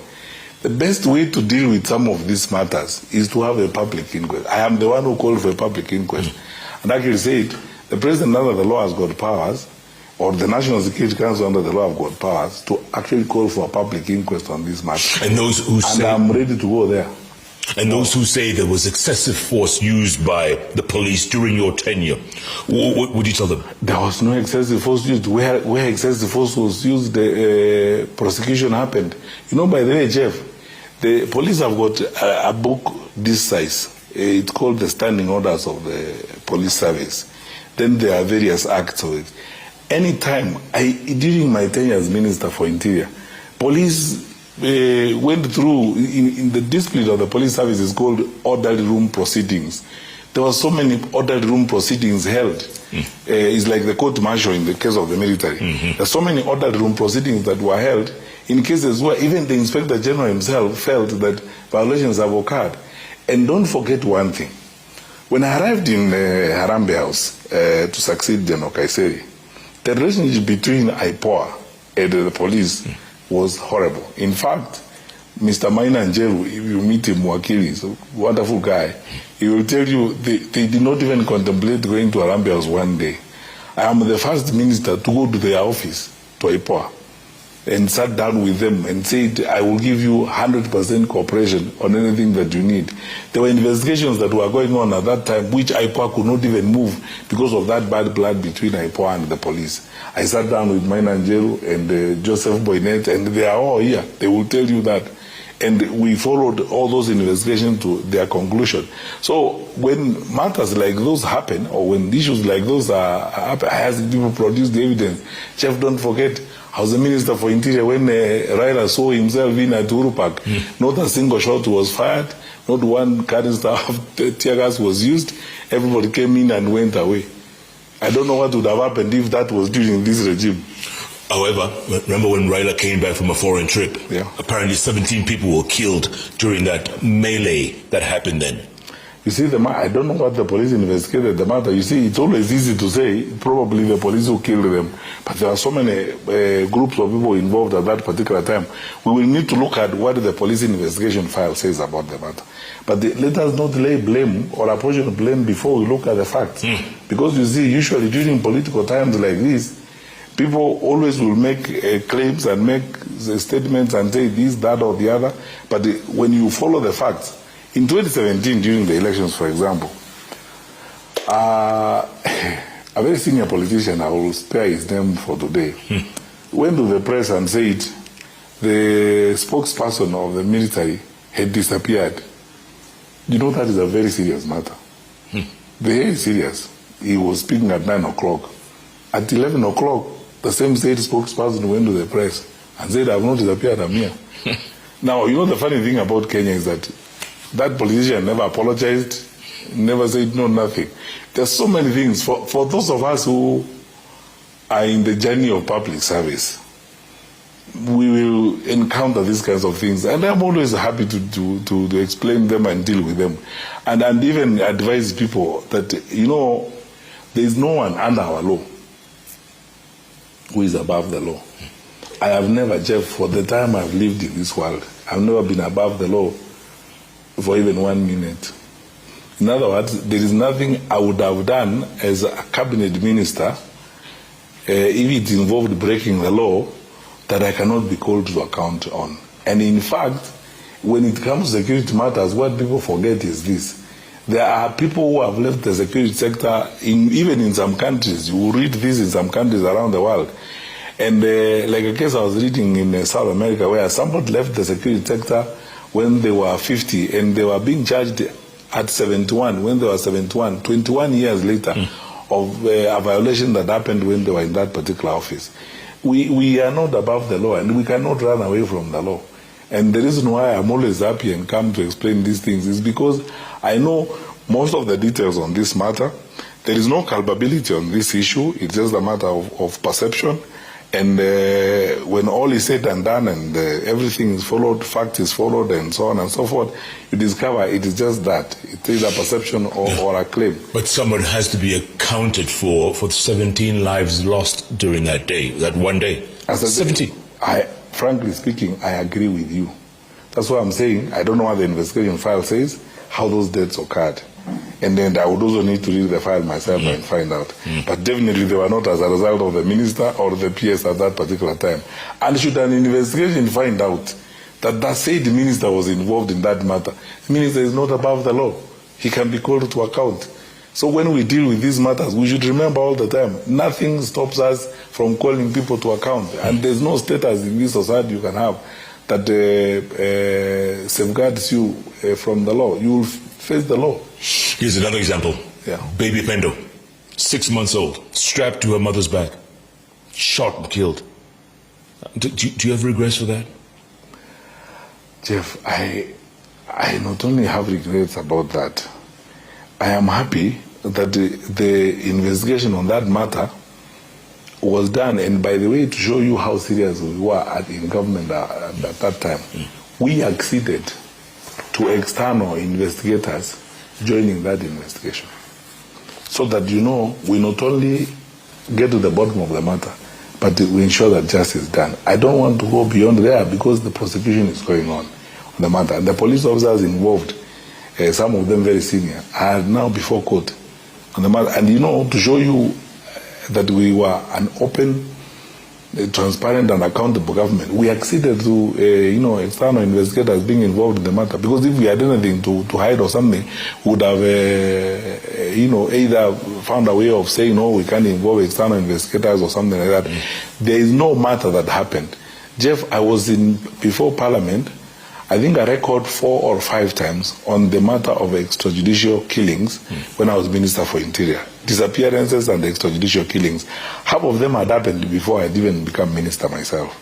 But still we followed. The government is a system, it's a network that works within set parameters. And then it may take long to get certain facts or long to get certain information, but it comes up. And in all those cases I dealt with, except one that I remember, I think it was either Mandera or Garissa, where we could trace the trail and it was associated with those recruitments of Al-Shabaab and so on. The others, even the claims that had been brought to the house, could not be justified. So if indeed there are those cases that exist, I know there are about 3 other cases that are not resolved. Disappearance of a blogger in Meru, disappearance of a blogger, I think from Western Kenya or something like that. Some of those happened before I came on the scene. But I am aware also that in the case of Meru, the family has actually filed a habeas corpus. And then the law will be followed systematically and faithfully until the matter is resolved. But there is not an incident I can remember where conscientiously we would decide that, because how can you do that in the first place, that you're going to commit how can you do that? And then most of all, our president then was, and I believe still is even in terms, very liberal in terms of the application of the law and so on. He refused to sign a single authorization on there's a provision in the law about murder cases and so on, that even when people have been sentenced to hang, some provision that the president has to sign and so on, who refused to sign any. Historically, as the president, I think he did not sign one. Any regrets when you were Minister of Interior? Did you ever overstep your boundaries? Not that I can think of, because you see, as I told you, Chef, the security sector is very nice because it works in a very regimented manner. In fact, it's a sector where you are likely to make no mistake because you are surrounded by a huge group of experts, experienced people, very well-trained people who advise you on everything that you need to do. Yeah. I know when people raise up issues like, and I've gone over and over this matter to a point where sometimes it actually is amusing, the issue of the deportation of Miguna. I keep saying, people don't read even the file in court before they come to condemn you. And the matter has got such a long history. There's a judgment by Justice Lenaola when he was in the High Court on dual citizenship, how you acquire your citizenship. We go through that. It's a very painful process that we went through and so on. But those things you go through because you're in public service, there is nothing you can do. You are the one in that office as the minister on that day, and then you have to make a decision. But fortunately, again in the security sector, you rarely actually make, unless you are crazy, you rarely make singular decisions without first of all getting advice. Even when we are doing deportations, you go through a very lengthy and exhaustive process of advice by the agencies on what is involved, the pros and cons. You have very smart people in the Office of the Attorney General who will always advise you on what needs to be done and so on. Unless you are rogue and you decide to act outside of that, and there is no reason to do that. In some cases, people in the role of a minister or in the role of a PS may be having vested interest in something, and as a result, then they decide to act outside of the law. But I cannot remember a single incident where officers brought a matter or officers advised me on something and I did not follow the law as it was established. That is why, Jeff, one thing I want to tell you today, a fact that you need to know.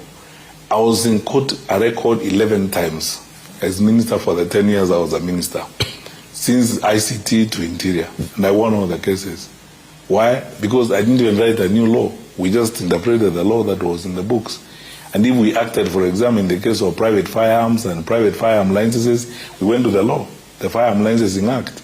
It had not been implemented for donkey years. There are people who are selling guns here who are not even properly licensed, and who are having a big problem with small arms and stuff like that. And no one would actually stand up to them for obvious reasons. You know, some of those people are wealthy, they are well connected, and so on. So, you know, I told them it doesn't work for me. We follow the law. And insisted that we do a registration all over again, and everyone has got to follow the law. We whittled down those farms by over 20. We threw out almost over 20 of those farms. And when those who were aggrieved went to court, the judges agreed with us, said we were following the law as established. So it's very difficult to break the law unless you conscientiously want to be wrong. And I've never wanted to be wrong, Jeff. Don't forget Machozi Mondays, huh? That was pretty rough protests. Well, there is nothing anybody can do about those things. And I've said, in cases where the police or anybody who was involved in the front line acted out of what they expected to do, the first line of action was police itself. That's why I talked about the order room proceedings. The second action line is IPOA itself.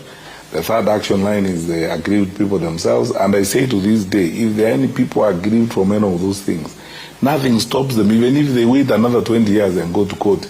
Some of these crimes are not covered by the statute of limitation. You can still be called to account on these matters. So where people have facts about culpability and wrongdoing and where things were not done right and so on and so forth, I'm the first one to tell them, hey, raise up your voice. Come forward and have this matter squared out.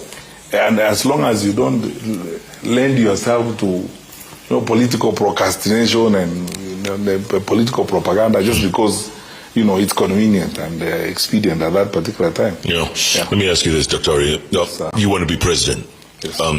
This united opposition, or you call it alternative government, how are you going to be rallying around one candidate? There's so many of you. Who's going to be the one? That is the ultimate test. We've come together as a group. Right now, we are united by the desire to give Kenya a change in its leadership.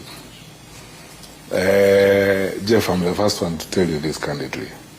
It is not a walk in the park, and it's not easy. And then they also tell Kenyans the truth about it. Look around the world. Coalition building usually is a torturous, painful, messy experience. But people do it because that is probably the best option they have at that point in time. And in the case of Kenya, everywhere you go in this country, the message you hear from ordinary Kenyans is that people should be united. You guys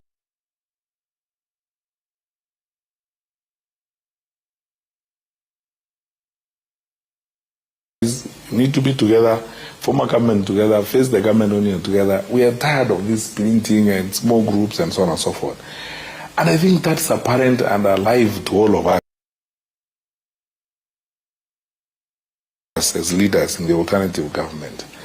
I don't think there's anybody who is willing or who's likely to go, out of that. But it's too early. Even the Kibaki Tosha was said 3 months to elections. We are about 14 or so months out. And, this journey of working together and bonding and getting to know each other and build a relationship, we must now get to a point where we move from a group to a team, so that we become a team, we embrace values, discuss our platforms, engage, iron out our differences. I want to be very practical and very pragmatic.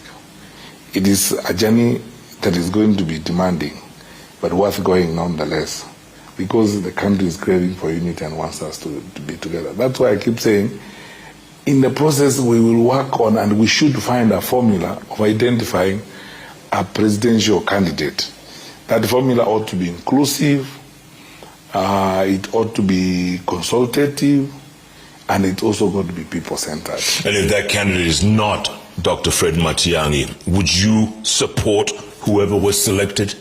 Depending on if the process itself, because the process will basically answer that question. If the process is one that answers that question, and it's a process that's acceptable to everybody, and we have submitted ourselves to that process. I don't see why that would not be the case. But again, as I said, it's too early. I am confident of my colleagues. I'm very confident about my colleagues that each one of them will see the necessity to arrive at a presidential candidate in a manner that is inclusive, respectful of the various shades of opinion and various shades of interest at the moment. Would you support Stephen Kalonzo Musyoka? We'll cross the bridge when we get there, because I think you're asking me a question, an anticipatory question, and it's very dangerous in politics to engage in anticipatory thinking. As I said, we've started now. We are having those conversations, and they are going on. Surely I don't want to put the cart before the horse and say this is what's going to happen or whatever the case. All that is part of the bonding and the growing that we are doing at the moment. Rigathi Gachagua has been impeached. Should he run?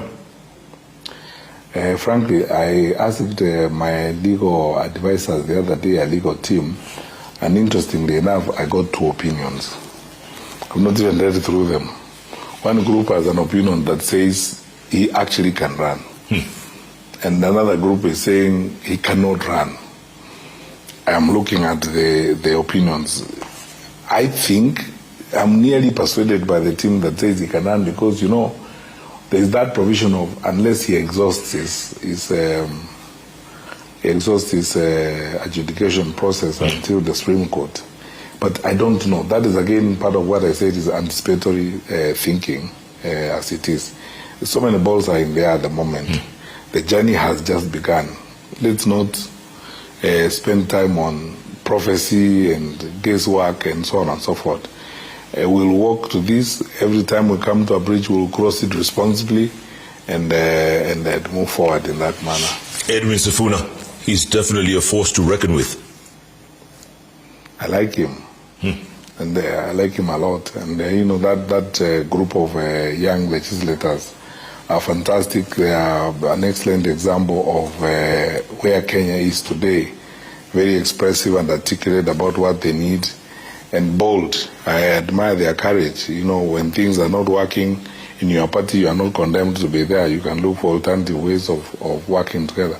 I mean, given an opportunity, of course, I would love to work with them. Of course, we talk, all of them, on and off basis, because these are people, we know each other. We talk to so many members of parliament and so many senators. We are always talking about the future of Kenya, including people who don't even go to rallies at all and so on. So the conversation is going on, and it's a very good thing for the country. It's a very healthy conversation and very healthy discussion. So let us all keep talking. I mean, I like them a lot, and I like what they're doing, and let's all keep talking. We'll get to a point where, our tributaries will merge, and then we have a river. Would you work with him? And Babu and the whole gang? Why not? Why not? I mean, you see, I should have said this from the beginning. Jeff, in this campaign, I'm probably the only person who doesn't have political idiosyncrasies. I've not been in politics before, fighting with people and so on and so forth. So, first of all, I have no enemies. I mean, I have no people, I think these are horrible people, I can't work with them and so on. That's first now. Secondly, I mean, it's totally foolhardy for me to say you can't work with this or that or the other. How are you going to get to where you are going in the first place? I mean, this is a serious journey. Changing Kenya is not going to be a one-man guitar. In any case, we have an administration here which is almost collapsing because it's a one-man guitar. You don't want to do that kind of situation. It's important to be institutional. The more we are, the better. As it is, and all these shades of opinion are important for the country. We are seeking an inclusive country where all people play a role. You can't seek a country where only you play a role. It can't work. So why not? I would love to. Yeah. Okay, let's clear the air here. You've mentioned President Uhuru Kenyatta several times in this interview. Some people accuse you of being Uhuru's project. He said it before I did. Are you Uhuru's project? I knew that was coming for sure. But let me tell you, Jeff. Look, my brother, I cannot rewrite history. You neither. I was appointed to cabinet by Uhuru Kenyatta. I served as Uhuru's cabinet minister for 10 years. In that cabinet where I was serving, the deputy president was one William Ruto, who's now the president. Now, how would I be a project and not his deputy? And then second, he had 23 ministers, or more actually, because some left by the way, and so on and so forth. I don't understand how I would be his project in the sense that he's using me to achieve a particular purpose and so on. It's of course, nearly nonsensical, to say that, because, look at the kind of politician you're talking about, the stature of, the statesmanship and the role he occupies in society.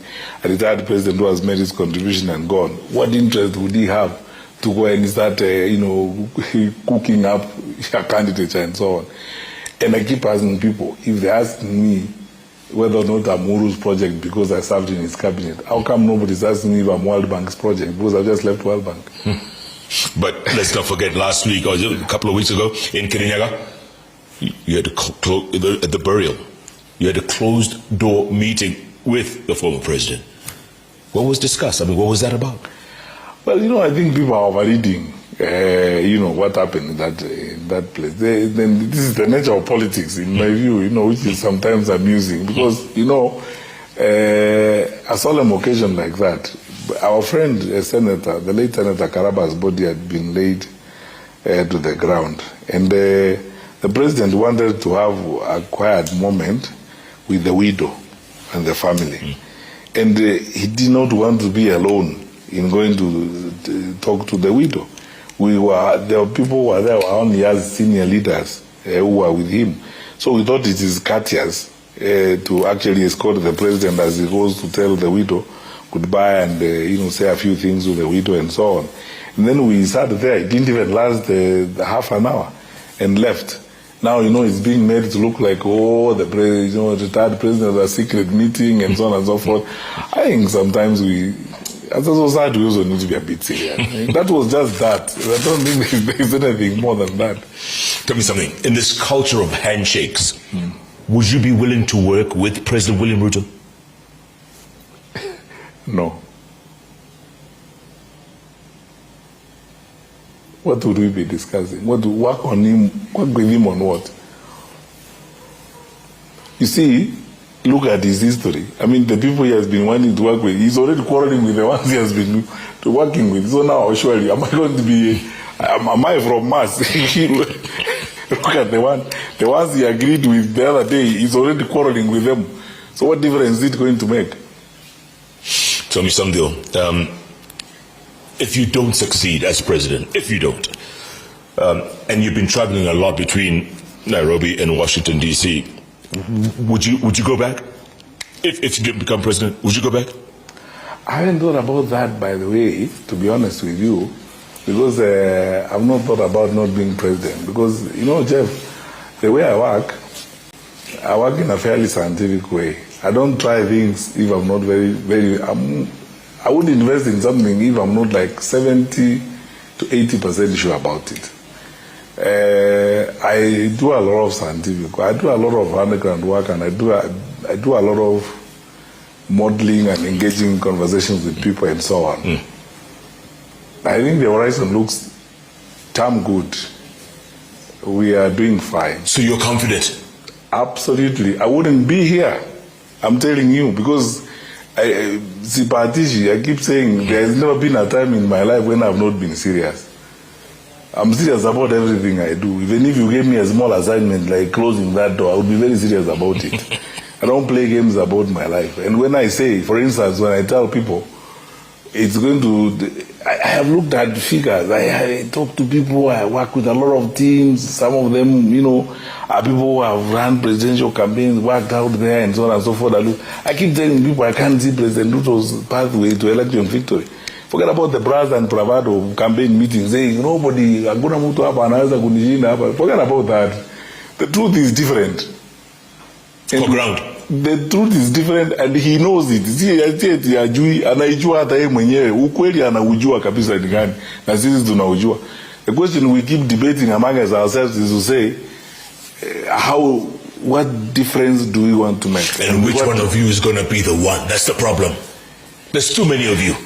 in the lineup? Don't worry about that. Time will sort. The Kenyans will sort that out very well. They are not really capable of sorting it out.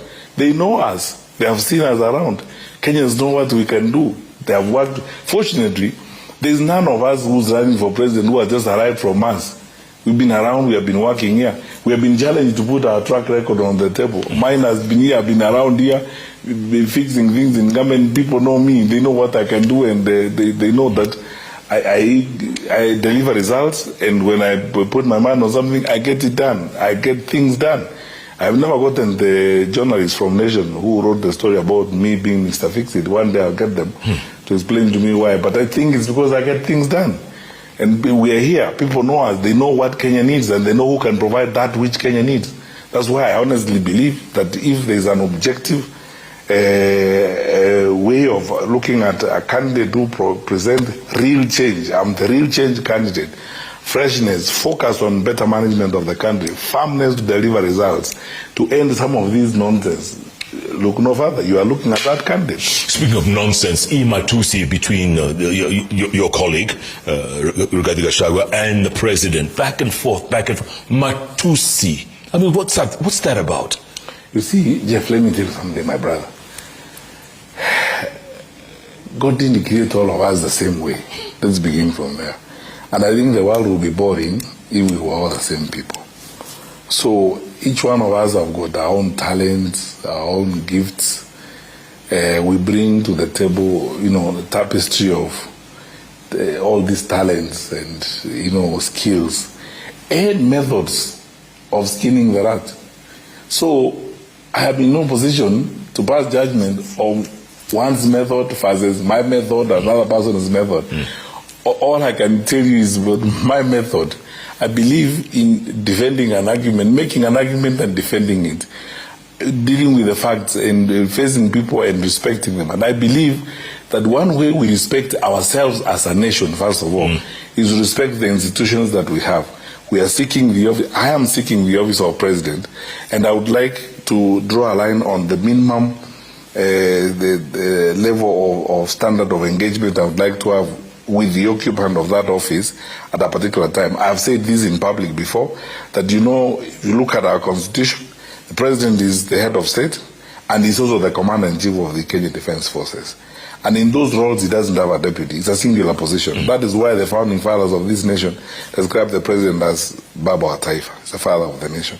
Now, as to whether or not he carries himself and lives up to that, that is now for him and the people to decide. But, you hope as you keep going every day that that office will acquire that particular status. When you think about previous occupants and how they carried themselves, and so you expect there's some things that are said by occupants, of that kind of office, and you feel you cringe a bit. But please, Jeff, let's leave that for another day. I want to focus on my game, play my game, and focus on the things I need to tell the people of Kenya on what I intend to do. Should I be so blessed and so lucky to be given the opportunity to go to that office. Okay. On that note, what would you do about national cohesion, about tribalism, about unemployment in this country? What would you do as president? You see, first of all, the question of national cohesion and the tribalism in the country, these are features that can be sorted out by inculcating and following first of all, our constitution is very clear. I could be really clear about all the articles, 273, what is this about the treatment of public servants and deployment, fairness, meritocracy, and so on, which are necessary in the way in which we need to do. But look, my brother, the singular action and behavior of the occupant of the office of the president contributes a great deal to either reducing or increasing those ethnic tensions and sectional feelings. How? Insisting on meritocracy and trying the best way you can to treat all the people of Kenya as equally and as respectively as you can, not giving advantages to one group as opposed to the other group. And then going out yourself deliberately to work in such a way that you deliver results to the people of Kenya. How is it that, let me ask you a question, how is it that when you go to Nairobi Hospital, you don't look at the board and find out, is my tribesman on duty today so that I can be treated? You go there and be treated because you are unwell, and you meet the doctor you meet there who will treat you. Why can't government also work like that? That you see what people need are services. And we give the services to the people. If we work effectively and work objectively and provide fair government, then it's easier to deal with ethnic tensions and so on. How can you, for example, in a region, there are a total of 19 commands. 15 commands are in the hands of one ethnic community. What are you telling the country? And how are you going to achieve cohesion in that kind of arrangement? It's actions of those who are in leadership that make a big difference. That is how we deal with cohesion. On the question of youth and employment, which we should have actually spent most of this evening on, a time has now come for us, from the point of view of public policy, where we make this the greatest national agenda that we can have. And we mainstream it in everything that we do. Whether we are looking at digitalization and digital tax, whether we are looking at the incentives we provide for innovation, and especially whether we are looking at incentives we provide to spur investment in the country. Governments don't create jobs directly. Government create jobs by supporting the private sector that create jobs in the long run. And then, of course, aligning and realigning our skills development as it is. This is the work that was started by the CBC, that was intended to end up, in the tertiary and university institutions, so that we develop and prepare skills that we need for the 21st century, and keep going, at this over and over again, investing. You see, like now, I think, for example, at another time I'll speak very radically about this. I think we should mop up all these funds that we have for youth and women investment and redefine how we supply that particular sector. Because the youth investment and the women investment is probably not achieving as fast results as it ought to achieve at the moment, because of the way in which we are managing that particular sector. So it will require like a pillar of reform driven and focused on how we will incentivize private sector, what we will do to ensure that we create employment, good quality jobs as we go along. And by the way, Jeff, if we reduce wastage in the public service and put resources where they will be more productive, sectors that will be more productive to the economy, we are likely to find opportunities for employment as we go forward. So it's having a 360 look at the economic environment, our investment, and the way we govern, as a way of saying, let's give ourselves a task. We want to create 1.5 million jobs, good quality jobs, and then how we are going to do that as we go along, through those package of incentives, through skills alignment, and through providing resources for investment and for young people to deploy and then generate their own income and create employment. You talked about funds a couple of moments ago, Nyota Fund. It was a World Bank grant, was it not? It is a World Bank grant, and in Africa, it's there's a few countries that are working on that. Rwanda, Angola, I think Benin, the last time I checked, and Kenya, which are the first phase of the trial, among others. They could have increased. What is interesting, and I hope Kenyans read this when they see it all the time, is only in Kenya where the president is involved in Nyota Fund. Even in Benin, you can go to some small countries, the president is not involved. It operates bureaucratically, and the way it's being implemented with skills development, selection of the youth, and involvement of the youth is totally depoliticized.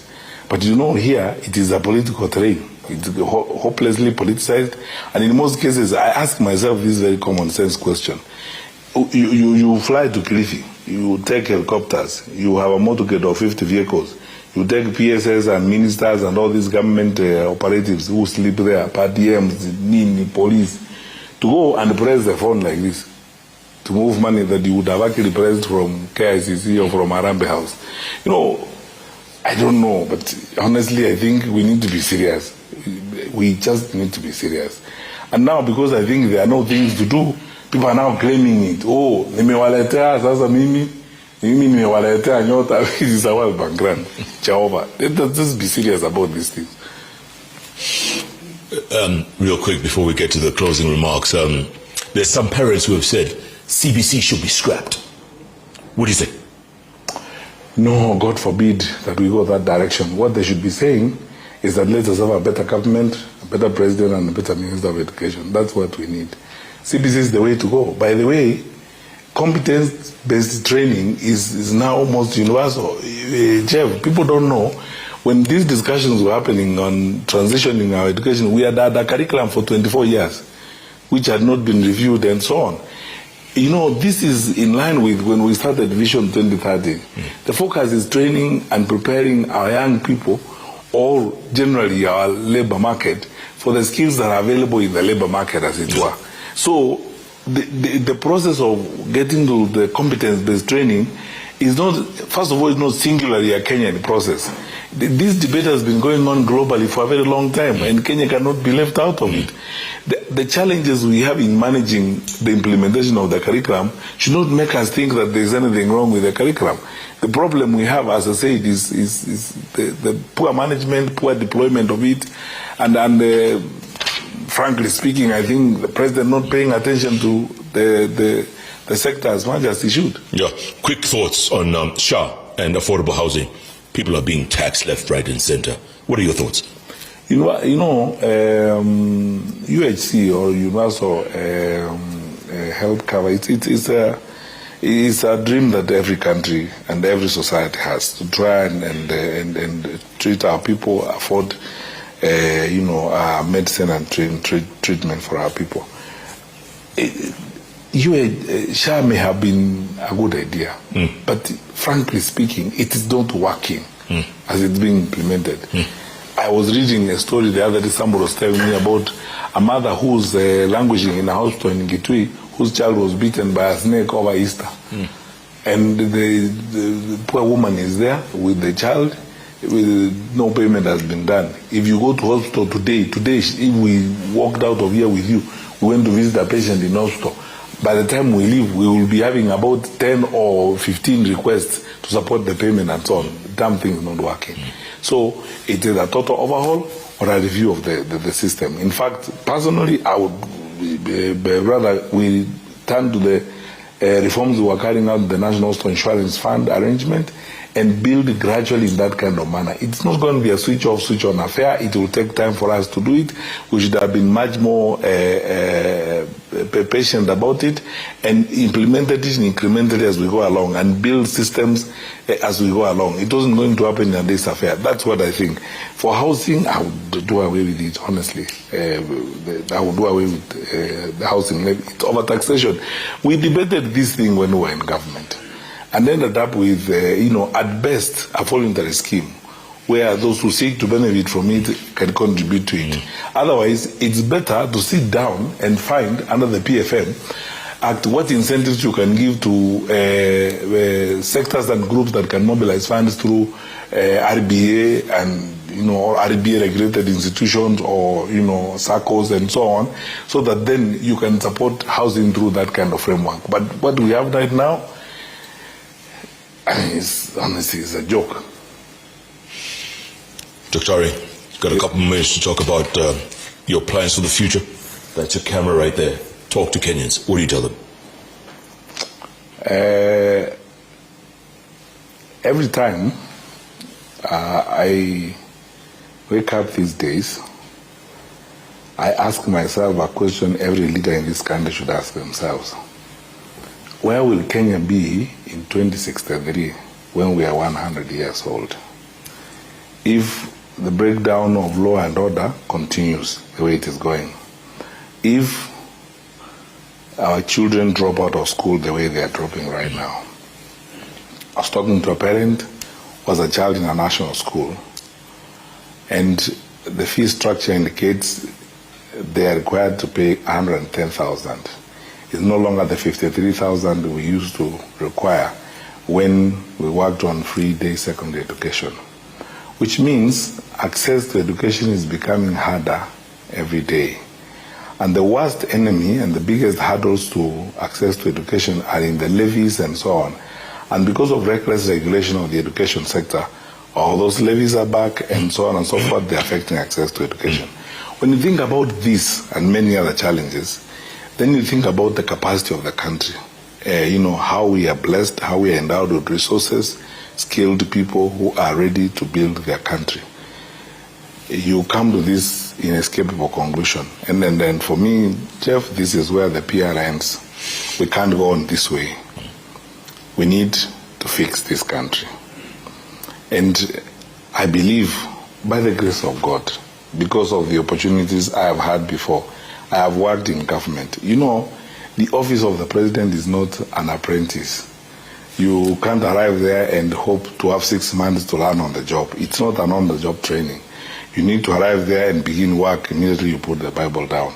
I've been in that ecosystem in the office of the president for 5 years as Minister for Interior, coordinated national government and coordinated cabinet ministers, ran government projects. I understand this thing like the back of my hand. If I'm given that opportunity, and should I be so blessed and so lucky by the grace of God to get the opportunity, I will not need a day to learn. I'll begin that same day I take the oath of office. But what am I doing now? Looking at our country and looking at how we are blessed and the things we can do, there's nothing you cannot do in Kenya if you are serious, honest, and trustworthy. The people of Kenya will enable you to do much. And when I look at the suffering of our people, the Kenyan worker, how the Kenyan worker is suffering, overtaxed, underpaid, and the payslip means nothing to the Kenyan worker. I hear the voice of Prophet Isaiah, where the Lord is asking, who will go and work today? Who will go with us? And with absolute humility, armed only with the faith in my country and commitment to do good, I'm only stepping forward to tell the people of Kenya, here am I, send me. Are you Mr. Fix-It? Absolutely. Send me. Dr. Fred Matiang'i, good to talk to you. Thanks so much for your time. We're going to get back to the studio. There's lots of feedback, plenty of feedback coming in thick and fast. Let's go back to Olive Burrows, back in the headquarters. Olive, over to you. Thanks, Jeff. I heard there Fred Matiang'i say the horizon looks damn good. We have feedback here from Masco KE, who says you held immense power in government and was seen as the most effective man in Uhuru Kenyatta's administration. So what exactly stopped you from fixing the very problems you now want Kenyans to elect you to solve? You also left us for another job. Why back again? Let's see who's next. This is Stedo, who says Dr. Fred Matiang'i has shown what disciplined leadership looks like.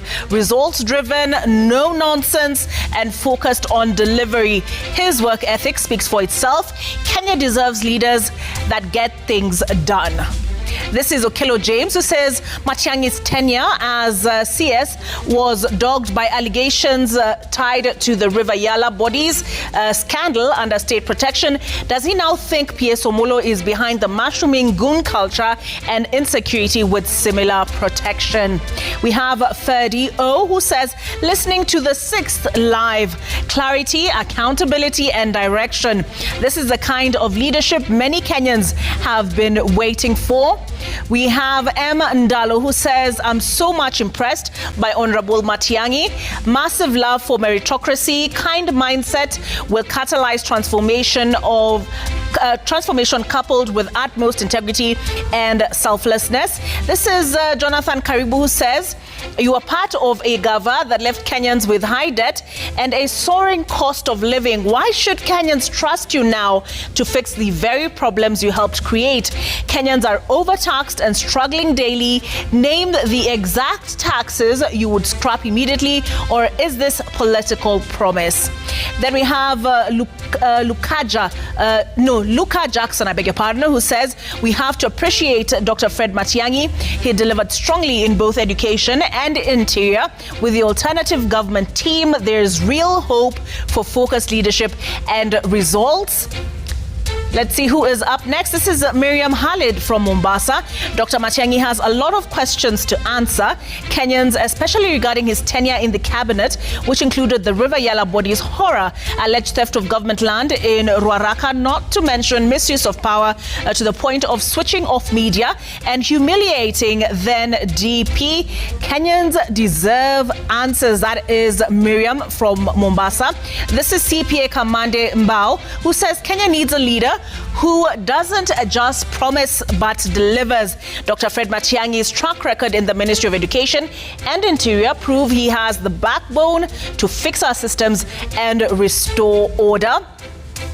This is Den Mose, who says current leaders in government have gone rogue. We need Mr. Fix-It and a team like yesterday to bring the country back to track.